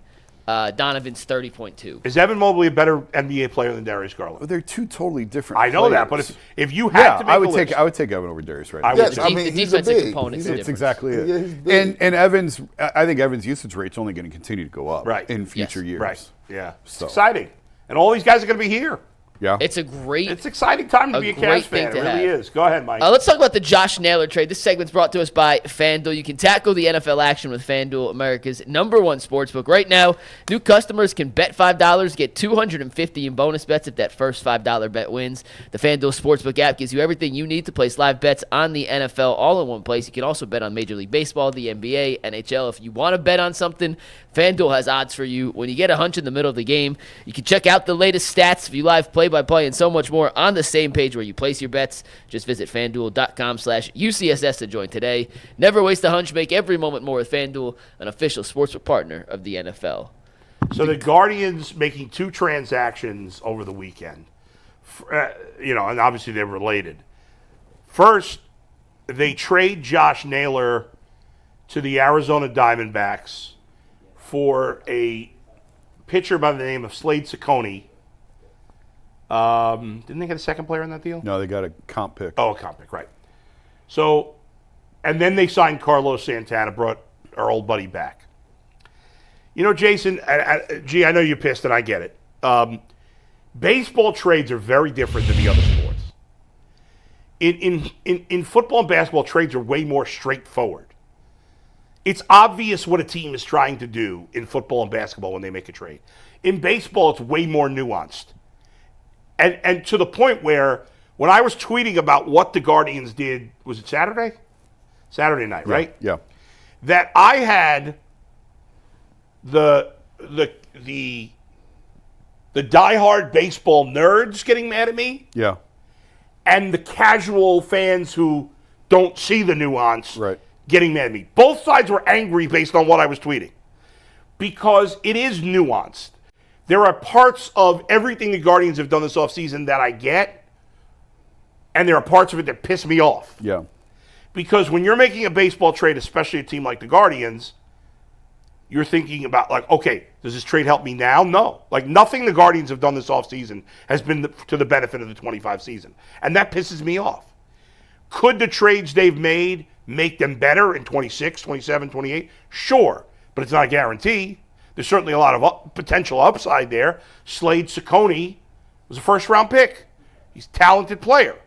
So far in the majors, not that big a sample size, he's been crap. Yeah. He's been terrible. And this is over 2 seasons. Oh, this was just last year, but he pitched a little in 23 in the majors and wasn't very good either. So it's complicated. But all I know is that when I look at this team at the end of last year, a team that was in the American League Championship Series, I say, okay, is their offense better right now than it was at the end of last year? No. No. It's not better. Is their defense better? No. No. Is their starting pitching better? Yeah. I don't agree with that, but go ahead, make your case. Well, they were out. They needed to re-sign starters. I think. I forgot his name from the Pirates. Luis Ortiz. Yeah. I would rather have Ortiz than Matthew Boyd and Alex Cobb. And Shane Bieber healthy in the second half. Okay, but those are, first of all, and I like Luis Ortiz. I think he's got good potential.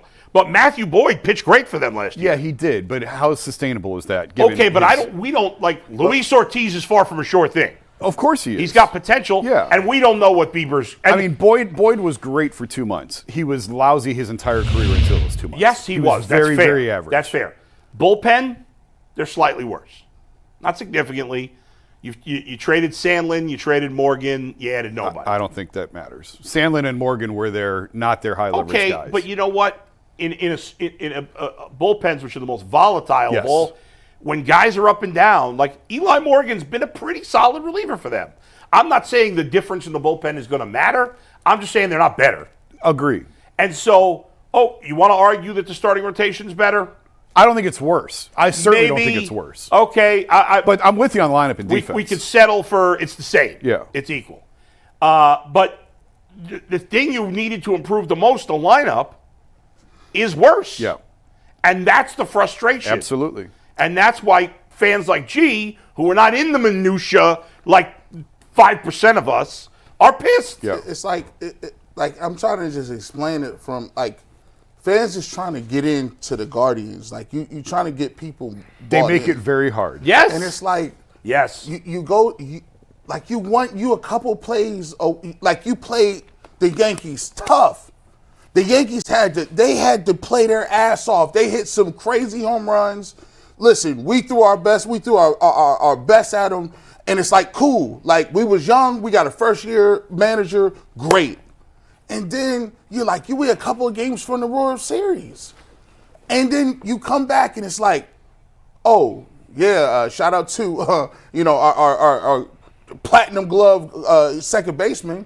Yeah, we're gonna trade him. You're like, I know he ain't been hitting at the plate, but wow, okay, who we get for him? Well, it's a guy who we think got some potential. For a person that is not in the minutia, you like potential. I'm seeing it.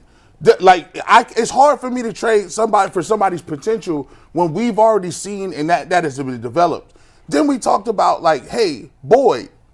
We like, okay, the Guardians do a good job of finding the Boyds of the world. They liked him so much that they took Lively out of there. They're like, we're going to start this guy. And he pitched his tail off. Nope, he's gone. We're not signing him. Then you get to Naylor. I know Naylor, we make jokes, but we joke about that 100-plus RBIs and 31, that power. Mm-hmm. We talked about we needed something with Naylor. We needed something with Ramirez. And then, we got Lane Thomas, right? And so we like, okay, we're building on something. So then you take him out, and you're like, okay, well, Lane Thomas has not been traded. He's still here right now. He's still he may down. be traded, yeah. But you see what I'm saying? Yeah. So now I'm looking around like, okay, so we don't have now we deficient in the sticks because that's why we can't beat the Yankees and big slugging teams like that. And now you're gonna say, well, what did we get for him? A guy that was a former first-round pick that ain't been playing well, and then like some cash and considerations or something. It's like, nah, like. When are you going, to me, Tito ain't never going to come out and say it, but Tito is like, I told you. Tito is like, look, like when you have an opportunity to go for it, you got a great young team, instead of adding to it, you bank it on, I could go get rid of it and then bring some people in that could make me just as good as what I just let go. What's funny is Tito went to another team that also doesn't spend. But. Well, as this team is constructed from ownership down, they are never going to go all in. It's not their style. They're always going to do this, and they're always going to be here, and they're going to give themselves a chance to go here. But they're never just going to push all in and go in for 1 year. And that's frustrating. Hard, and as a fan, that's it's frustrating because and there's a weird small percentage of the fan base that is obsessed with the Guardians, like getting the best, like being the best team per dollar. And who gives a crap about that? Can I ask? Wait, I have a question for you because this has come up a ton on Twitter, and I saw you arguing with some people online about it. So I want to make sure we address it here. Yeah, the Guardians objectively have done a very good job getting the most out of their pitching talent. Absolutely. Do they deserve the benefit of the doubt in all these cases? Yes, they do. Okay, they do. Here's why. Based on that, you should never be able to criticize anything they do. No. You can be frustrated with the way that the organization is set up, that they continually have to operate this way. You can be upset about that. But I'll go back to the Kluber trade because I'm such a psychotic fantasy baseball. Like, I actually had Emmanuel Clase on my fantasy team when they traded for him. I'm like, oh my God, I love Clase. Yeah. He throws a 101-mile-an-hour cutter. The only other one who did that is Rivera. And I wrote that, and people killed me. They're like, how can you compare this guy to Mariano Rivera? You're a clown. I'm like, okay, I'm just telling you. And nobody knew who Emmanuel Clase was when they traded Kluber. Like, oh my God, I can't believe they traded a multiple Cy Young winner for this reliever. And look what happened. Yeah. So yes, they earned the benefit of the doubt on all of these. I don't love Slade Cecconi, but he throws 100 miles an hour and he doesn't walk anybody. There's a lot the Guardians can do with that. A lot. But I'm not sitting here saying I love it. I don't. But Yes, they have earned a level of. I don't dislike their moves as much if the Browns management were making the same moves, I'd be losing my mind. Of course, yes. Because I wouldn't trust them. So yes, there is a level of trust and respect that I give to Antonetti and Chernoff that I don't give to the Browns. Or a better example would be like another, what's that? They haven't earned it, the Browns. Right. Or another team in baseball that doesn't.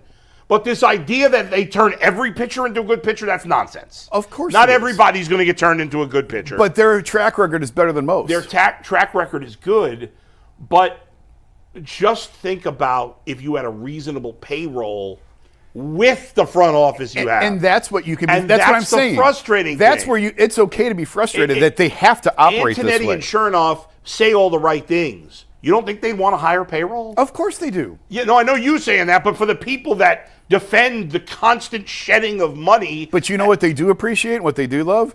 The security that they're not going to get fired tomorrow because they're really good at what they do, and they have the autonomy to operate as such. Like, Chernoff could have gone to the Mets, his hometown team a few years ago. Yeah. And he said, I'm good. I like it here because ownership gives them the autonomy to operate as they see fit. Well, I just it's a little bit sad because this has an opportunity to be a great baseball town. They've shown you before that people will get behind you and a good product. And you guys, and they've told the fans, come on out, support the product. We're the only team that consistently is competitive. But it's hard as a fan for you to sell somebody the names don't matter in the back of the jersey. That's right. That is hard. And it's almost like they got to start over every year building that trust again. So now I go to the games, and now I got to build up another whole year where I'm like, whoa. And the thing, some people are going to be upset because you signed Carlos Santana for $12 million. Like, yeah. He's been here 3 times. I don't mind that move. Once you've moved Naylor, I got no problem with the Santana move for 1 year. But it's almost like I would rather keep Naylor, who's a better hitter, has better numbers, who's younger. I would rather keep him and lose him for nothing than to sign Santana for $12 million to walk. I agree, but their argument would be, well, we're better off having Santana over Naylor for 1 year, even though he's not as good offensively, he's better defensively, because we also get this draft pick, and we also get Slade Cecconi. That's the way they're looking at it. Right. And in the long term, that might make sense. And the gap offensively between Naylor and Santana is not huge. Not right now. Santana's 39. He is, but Santana could completely go off the cliff this year. Now he won a Gold Glove last year. And in fairness, so could Josh. So he could. By the way, I know a lot of people were arguing with me. Oh, Santana's going to play first base every day. We can't have Santana play first base. I know he was great last year. He's 39 years old. And Kyle Manzardo's got to play first base. So they've got to. I'm okay with them splitting it, but I would rather have Manzardo at first. Well, Manzardo's going to play every day. It just might not be at first base. I would rather have Manzardo at first base and Naylor to DH over. That wasn't going to happen. Why? Because of Naylor's attitude. Yeah. Because if Naylor's on the team, he wants to play first. Man, that's part of that goes in. Yeah, it's part of what goes into it. And here's the truth going right now. 2 things. Number one, it's very funny in this town. The Browns win almost every offseason and lose almost every season. Yep. The Guardians lose almost every offseason and win almost every season. Which would you rather have? I'd rather have the Guardians. But it doesn't mean that there isn't some frustration because they ultimately, as competitive as they've been, as a good organization as they are, if you talk to baseball people, they think highly of the Guardians. If you talk to football people, they think the Browns are a joke. There's no doubt. So all of those of you who say, well, the Guardians owner stinks because he doesn't spend, that part of him sucks. It's frustrating. I hate it. We all hate it. If you ask baseball people, what do you think about the Guardians organization? They'll tell you good things. So for those who say, oh, Jimmy Haslam is better owner, blah, blah, blah. Oh, that's Jimmy insane. Haslam is not respected. He's a clown. From a fan's perspective. Yeah, but they only see the money part. From a fan's perspective, if I got 3 kids and I got 1 kid that doesn't study at all and gets an F, right? Yeah. But if he studied, he could get an A. But he didn't do anything. That's the Browns. I got another kid that's really smart. If he studied and studied the way he was supposed to, he can get an A too. But he studies just enough and gets a C. Which is worse? I would say he gets a B, but because he gets to the playoffs consistently, he just can't win it when he's there. But he could be a Rhodes Scholar if he just put the effort in. It's so funny. Yeah. I would say, guys, we all aren't created equally, but I always look at it like this. Yes, the Guardians do a better job of masking the fact that they're not trying to win. The Browns are just inept at doing it. I don't think it's that they're not trying to win. They're not willing. Ownership is not willing to go all in to win.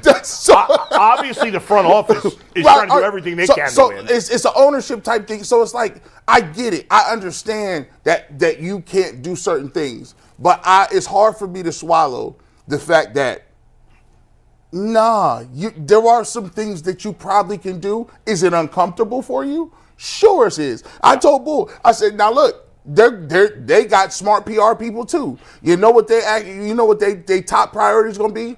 Hey, don't you forget we got Bieber coming back. That's our trade deadline move. Yeah. And by the way, McKenzie, we figured that out. No surgery needed. Yeah, he's back in that rotation. Listen, it's unfortunately what they got to do. The Guardians will still probably be good this year.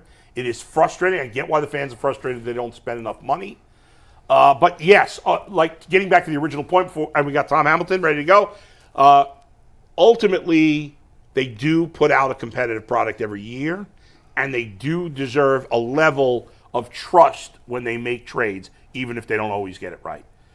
Go ahead, Mike. We're going to do a read. We're going to bring in Tom Hamilton. Tom Hamilton's interview is brought to us by Prize Picks. It's America's #1 daily fantasy sports app. With over 5 million active members, Prize Picks is the easiest and most exciting way to play daily fantasy sports.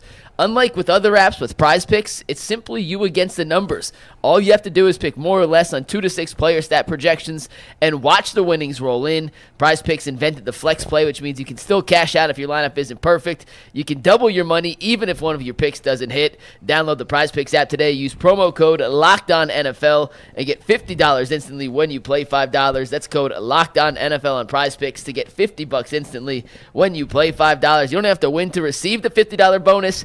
It is guaranteed. Prize Picks, run your game when you want. And with that, we are thrilled to welcome in Tom Hamilton Call to the this show. man by his proper name. The Hall of Famer. Thank you. Tom Hamilton. Call him by his proper name. Yes. Hall of Famer Tom Hamilton. Tom, congratulations. Thank you. On your soon-to-be induction to the Hall of Fame, the Ford C. Frick Award, a long overdue, and what an honor it is. But congratulations. Well, thank you, guys. I appreciate it. Not in there yet, because I'm sure I'm getting a call here in the coming days where they're like, we misread the ballots. I'll believe it maybe that day in Cooperstown, but it's been very surreal. I appreciate your kind words, guys. But, yeah, I mean, we've been very humbled by it, overwhelmed by it, grateful. I mean, you run out of adjectives. We've been very blessed, and I'm not trying to sound like a preacher here, but my wife and I have 4 healthy children, 3 healthy grandchildren, and boy, in this day and age, that's all that matters. But thank you. Right. Go ahead, Jason. Where were you when you found out, and who told you? Well, you know what, Jason? What they do is they tell you now. I've been through this 3 other times before, and I'm not trying to sound pretentious, but because of that, you know that if you don't get a phone call, you weren't the person that was selected, voted in, whatever. So they call you, gosh, I think, Jason, maybe it was July or August. You're in the middle of the season. They tell you you're one of the 10 nominees, which, again, you're honored by that. Sure. And when you look at the names of those guys that are nominated, you're, again, always kind of blown away that you're one of them. And the one thing they do ask you is, hey, look, this is going to happen at the winter meetings. They tell you the date. In this case, it happened to be Wednesday, December 11th. They ask you to please be available that morning for a phone call. Just make sure you're available for a phone call if you're the guy that gets chosen or the lady that gets chosen. So, again, having gone through this before, you don't expect the phone call. Not that big a deal.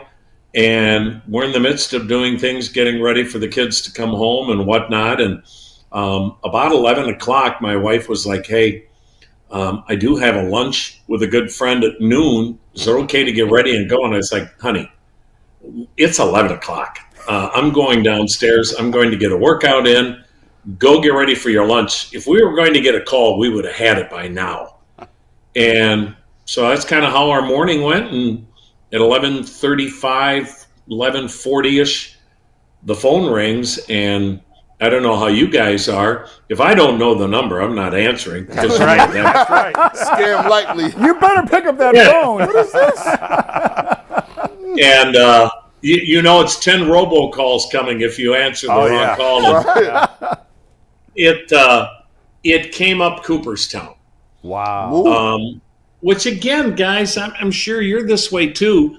How many times do you get a phone call, you don't know the number, and it's from a city that person has lived in it for 30 years? So, fortunately, when that call came, you knew what it meant. So, from that point on to this day, you just kind of, there are times at night, Wendy and I look at each other and like, this is incredible and can't believe it happened. And like I say, you don't get into this for these honors. You're just grateful to get the job. But it was quite a phone call. I can't imagine when you look at the phone and you see Cooperstown. Yeah. Does the blood rush out of your head? You fall out of the chair? Like, that's incredible. Well, I fell off the elliptical.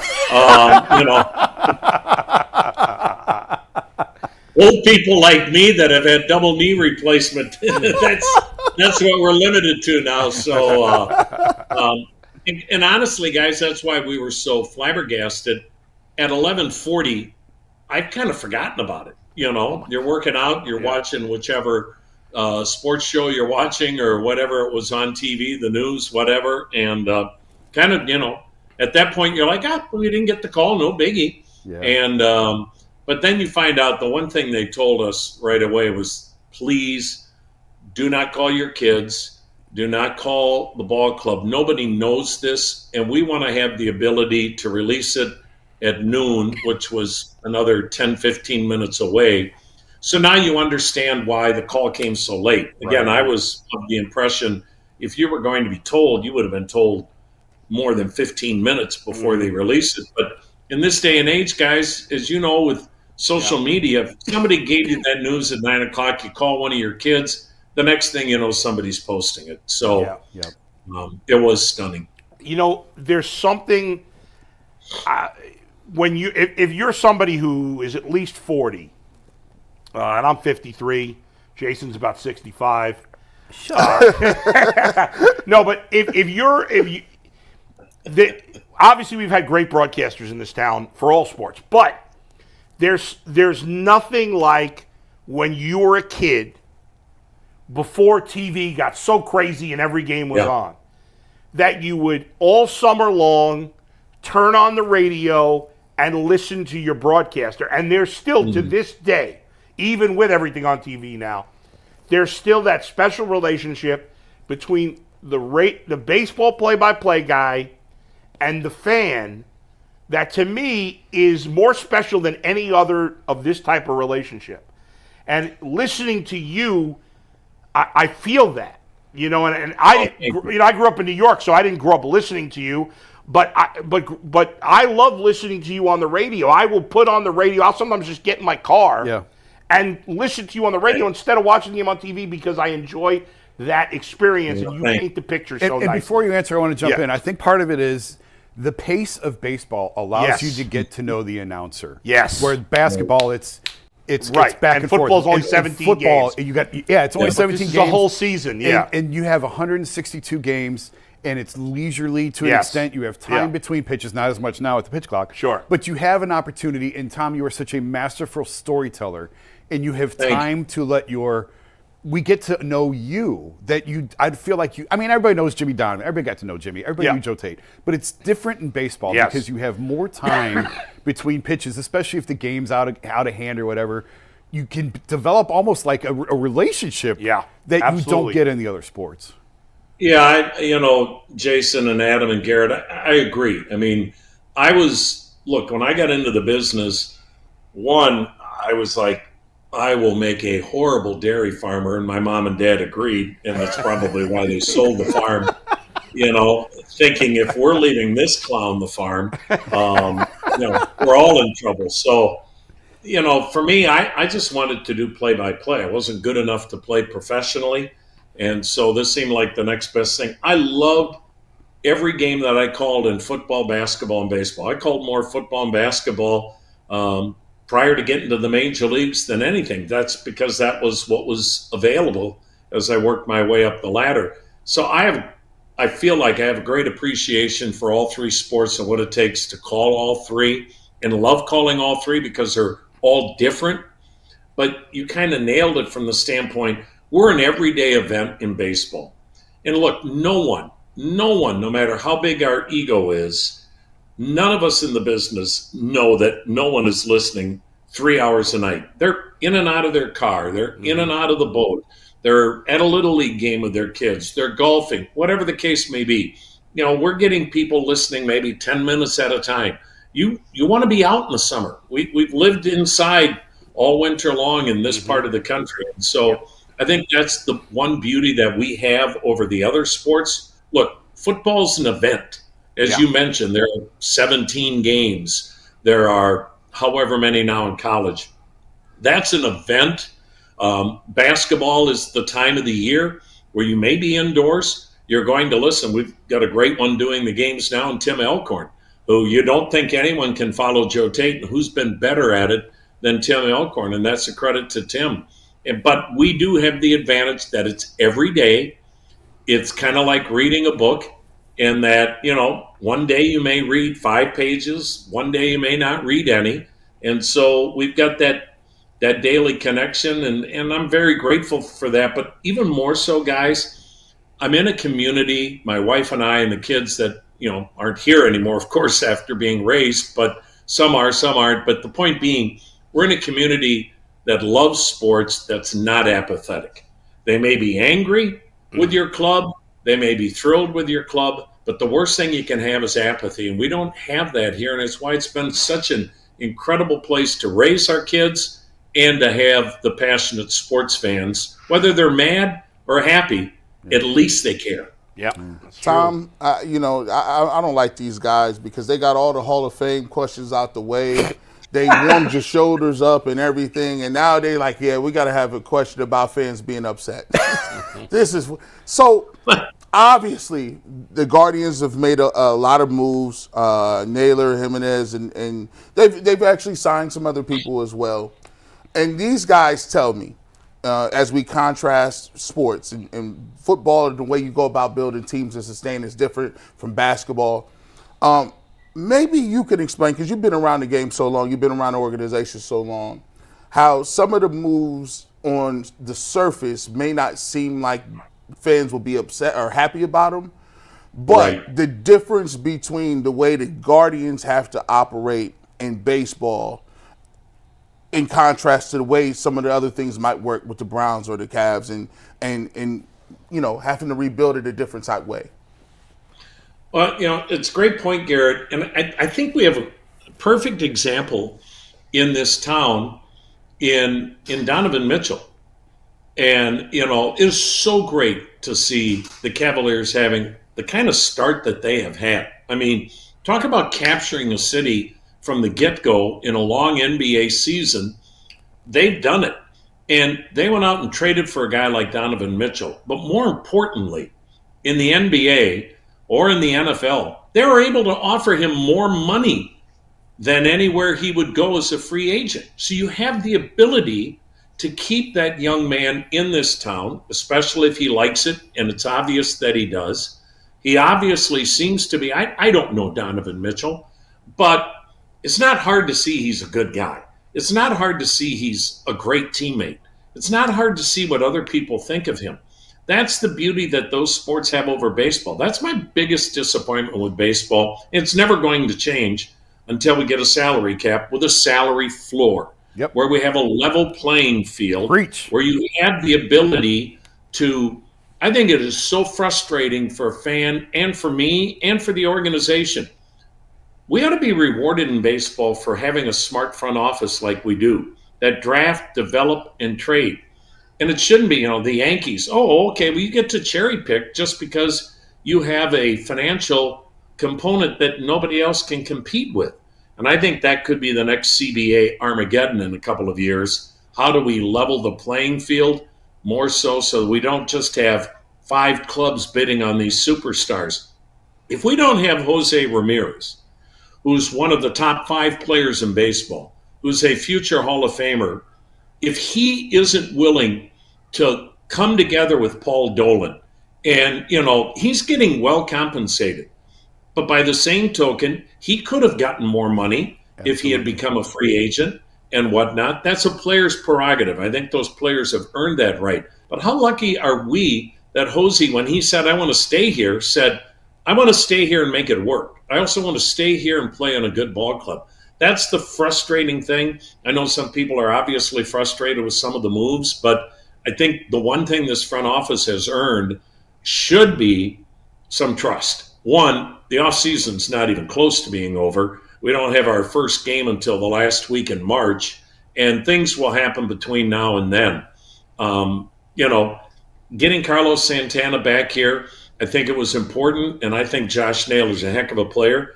But you lose Jimenez at second, you have to have a better first baseman defensively to make up for some of the ground balls that Jimenez got that nobody else in baseball gets. So I think people have to give that a chance. The one thing that they're very good at doing here is threading the needle. You think about it, guys. Think of Tito's time and now Stephen Vogt since 2013. So if you include this past season, that's 12 years. 7 of those years we've been in the playoffs. And that's the ability that they have had in the front office to thread the needle and not have a teardown like we're seeing this. How would you like to be a Chicago White Sox fan? Oh. You know what? We'll see in 2030, and maybe we'll be competitive. And that's not happened here.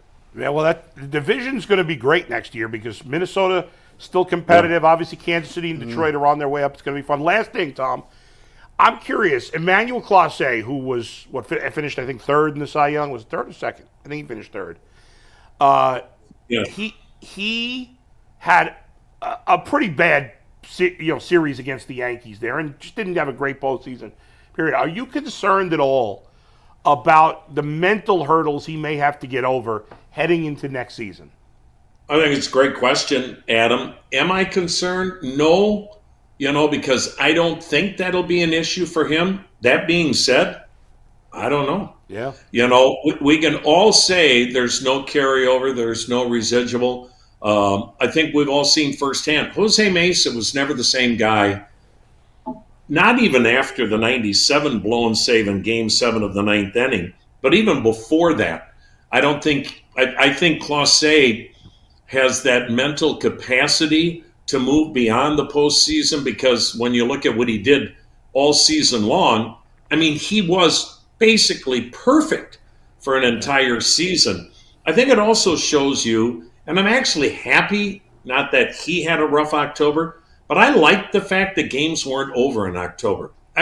Without that, look what Cleveland did to the Yankees back into the bullpen. Mm-hmm. I think what we want is drama. I don't want the game to be over if you've got the lead after 6 innings. That's not good for the game. And I'll put those 3 games with New York at our place and the last couple of games with the Detroit Tigers as some of the best playoff baseball we've seen as far as theatrics. Yeah. But I think you raise a valid point. I really do. We'll never know until we get into the meat of the season. I don't think it'll be an issue, but you know what? We'll see. Yeah. Tom, again, congratulations. Thanks for taking the time with us. Thank you, guys. We'll look forward to seeing you give your speech at the Hall of Fame. It's going to be an amazing day. That's crazy. Have a Merry Christmas and a Happy New Year. We'll see you soon. Merry Christmas, Happy New Year. Guys, thanks for having me. I enjoy it, and thanks to all of your viewers as well. Thank you, Appreciate Tom. it. Thank you, buddy. I mean, he's as good as it gets. He's the best. The GOAT. He's as good as it gets. We've said it before, we'll say it again. Yeah. The play-by-play announcers Cleveland's been lucky enough to have for all of their teams over the last couple of decades is simply unmatched and maybe unrivaled. Yeah. We are big. We are big market when it comes to broadcast. Absolutely. Hey, that was a cheat code. Yeah. Listen, he was sitting there talking. I was all upset. Yeah. I forgot everything I was talking about. The voice chills you out. I was like, you know what? Yeah. Everything gonna be all right, man. You know what I'm saying? Matter of fact, let me go get my Just garbage. hearing him say hit the way says Jimenez so perfectly and Carlos Santana so He said perfectly. It's very soothing. He's got it. And what Tom does, and this is a fine line for broadcasters, and many don't do it, and it drives me crazy. But I've said this before, but what Tom does as well, if not better than anybody else, is to find that for me, at least, I want my play-by-play guy. I want to know he wants my team to win without being a over-the-top homer. Yeah.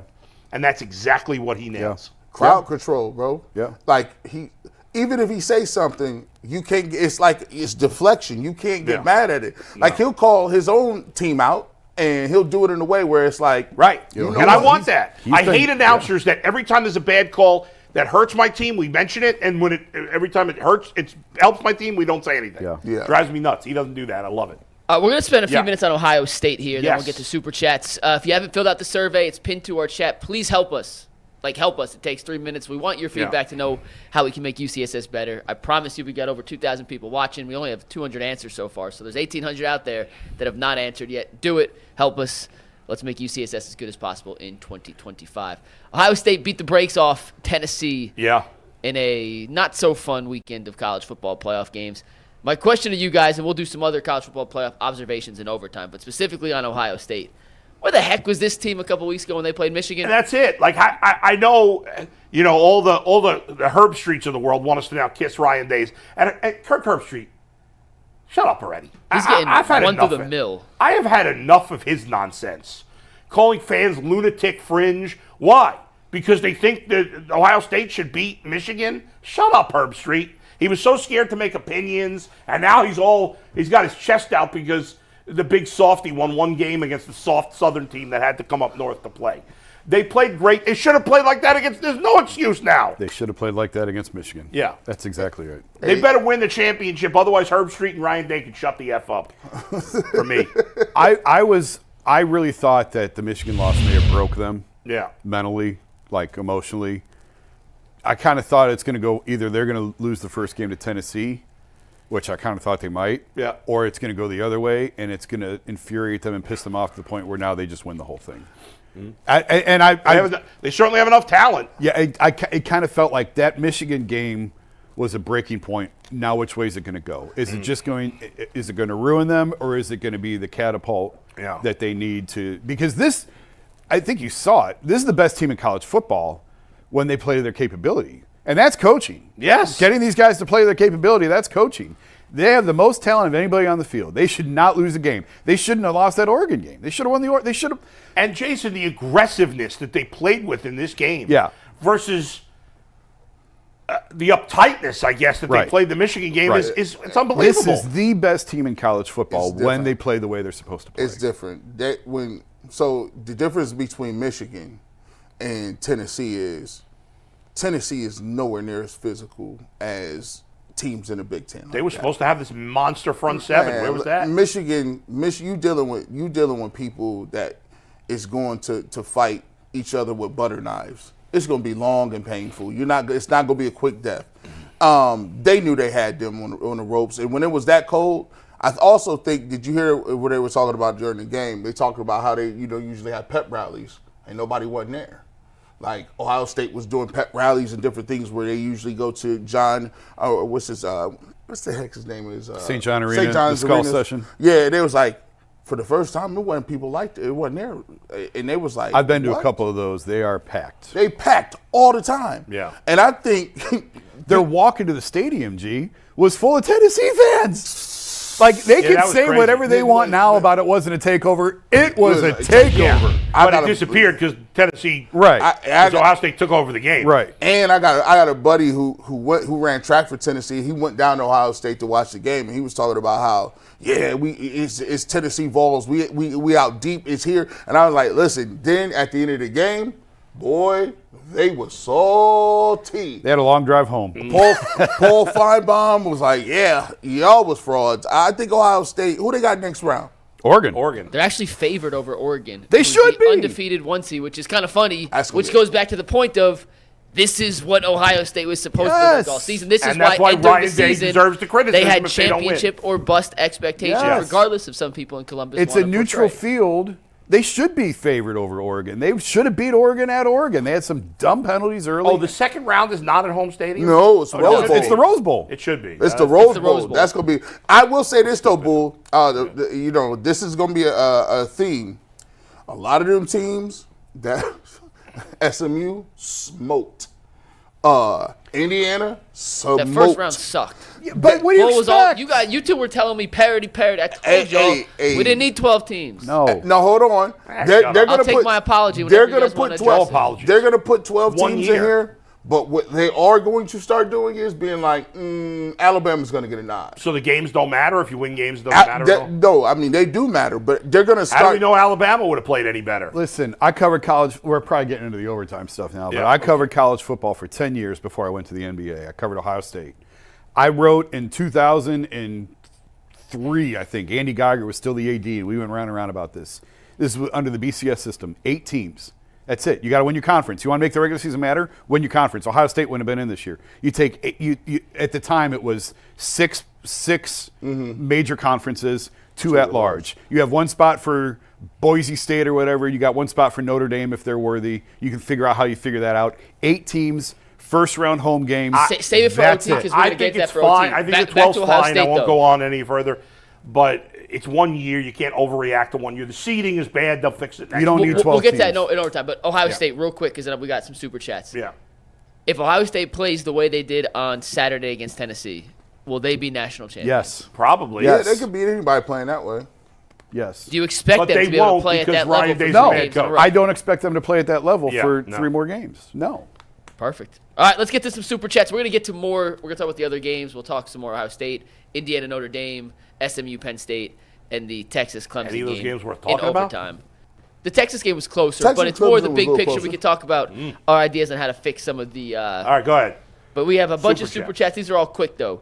Salvatore the 216 says, "My mom's favorite Browns player ever was Clay Matthews. Do you think he ever makes the Hall of Fame?" Maybe by the Veterans Committee.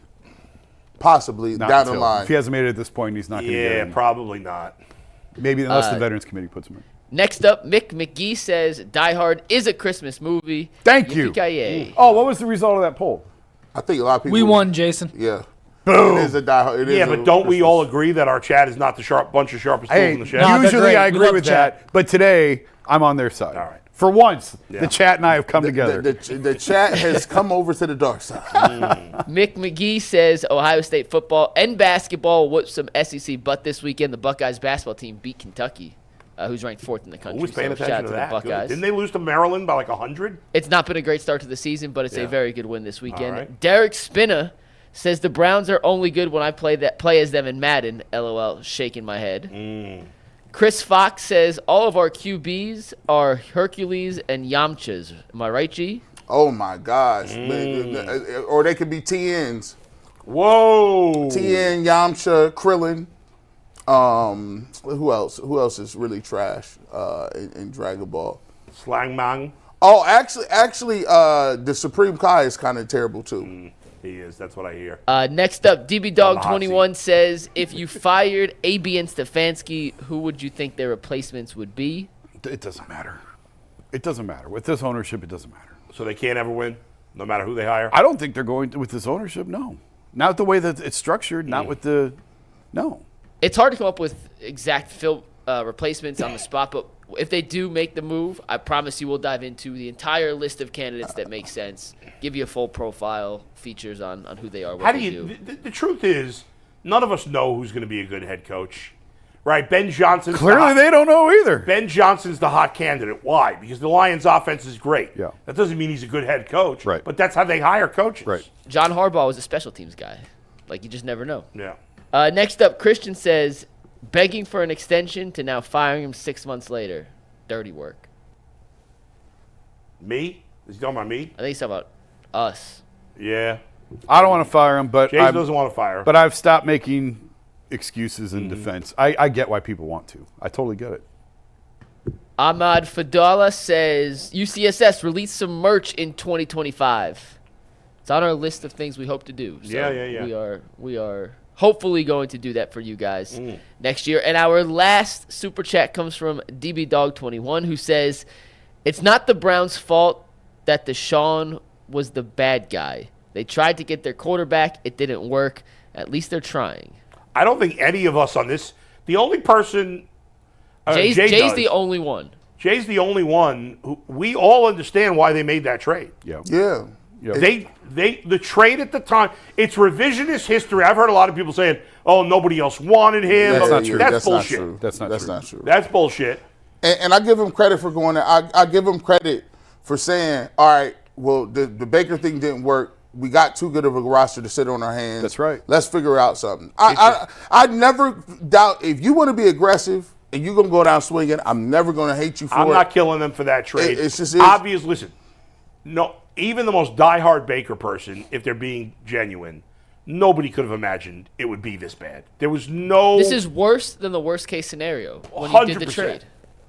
He went from being a guy who was a Pro Bowl quarterback and looked like he could be an MVP in the league to being arguably the worst quarterback in to football. being DTR. And the thing that you can't measure, the thing that they could not measure, I actually tried to write this over the weekend and they took it out of the piece, you don't know what kind of emotional and mental damage was done to him by everything that Right. happened. There was no way There was no way to know that. And I think we all ignored that. I know I certainly did. And I think we all I didn't ignore it, but it was worse than I thought. And I there's people coming out saying, "Hey, listen, what Busby tried to do to Jay-Z, he kind of squashed that a little bit. Busby is looking kind of shaky in his stuff." The New York Times found 66 women that massaged him in 17 months. This isn't a Tony Busby racket. This is It something doesn't was matter. going on. We've adjudicated this, and it's been. It Either doesn't. or. What's happened has happened. And the NFL said that, or the arbitrator said that, yes, he did some shady things. Yeah, it doesn't matter. At this point, he's been a disaster. The mental hurdles. Now he has additional physical problems. Yep. It just The shoulder will probably never be the same. We'll see you on overtime. Peace.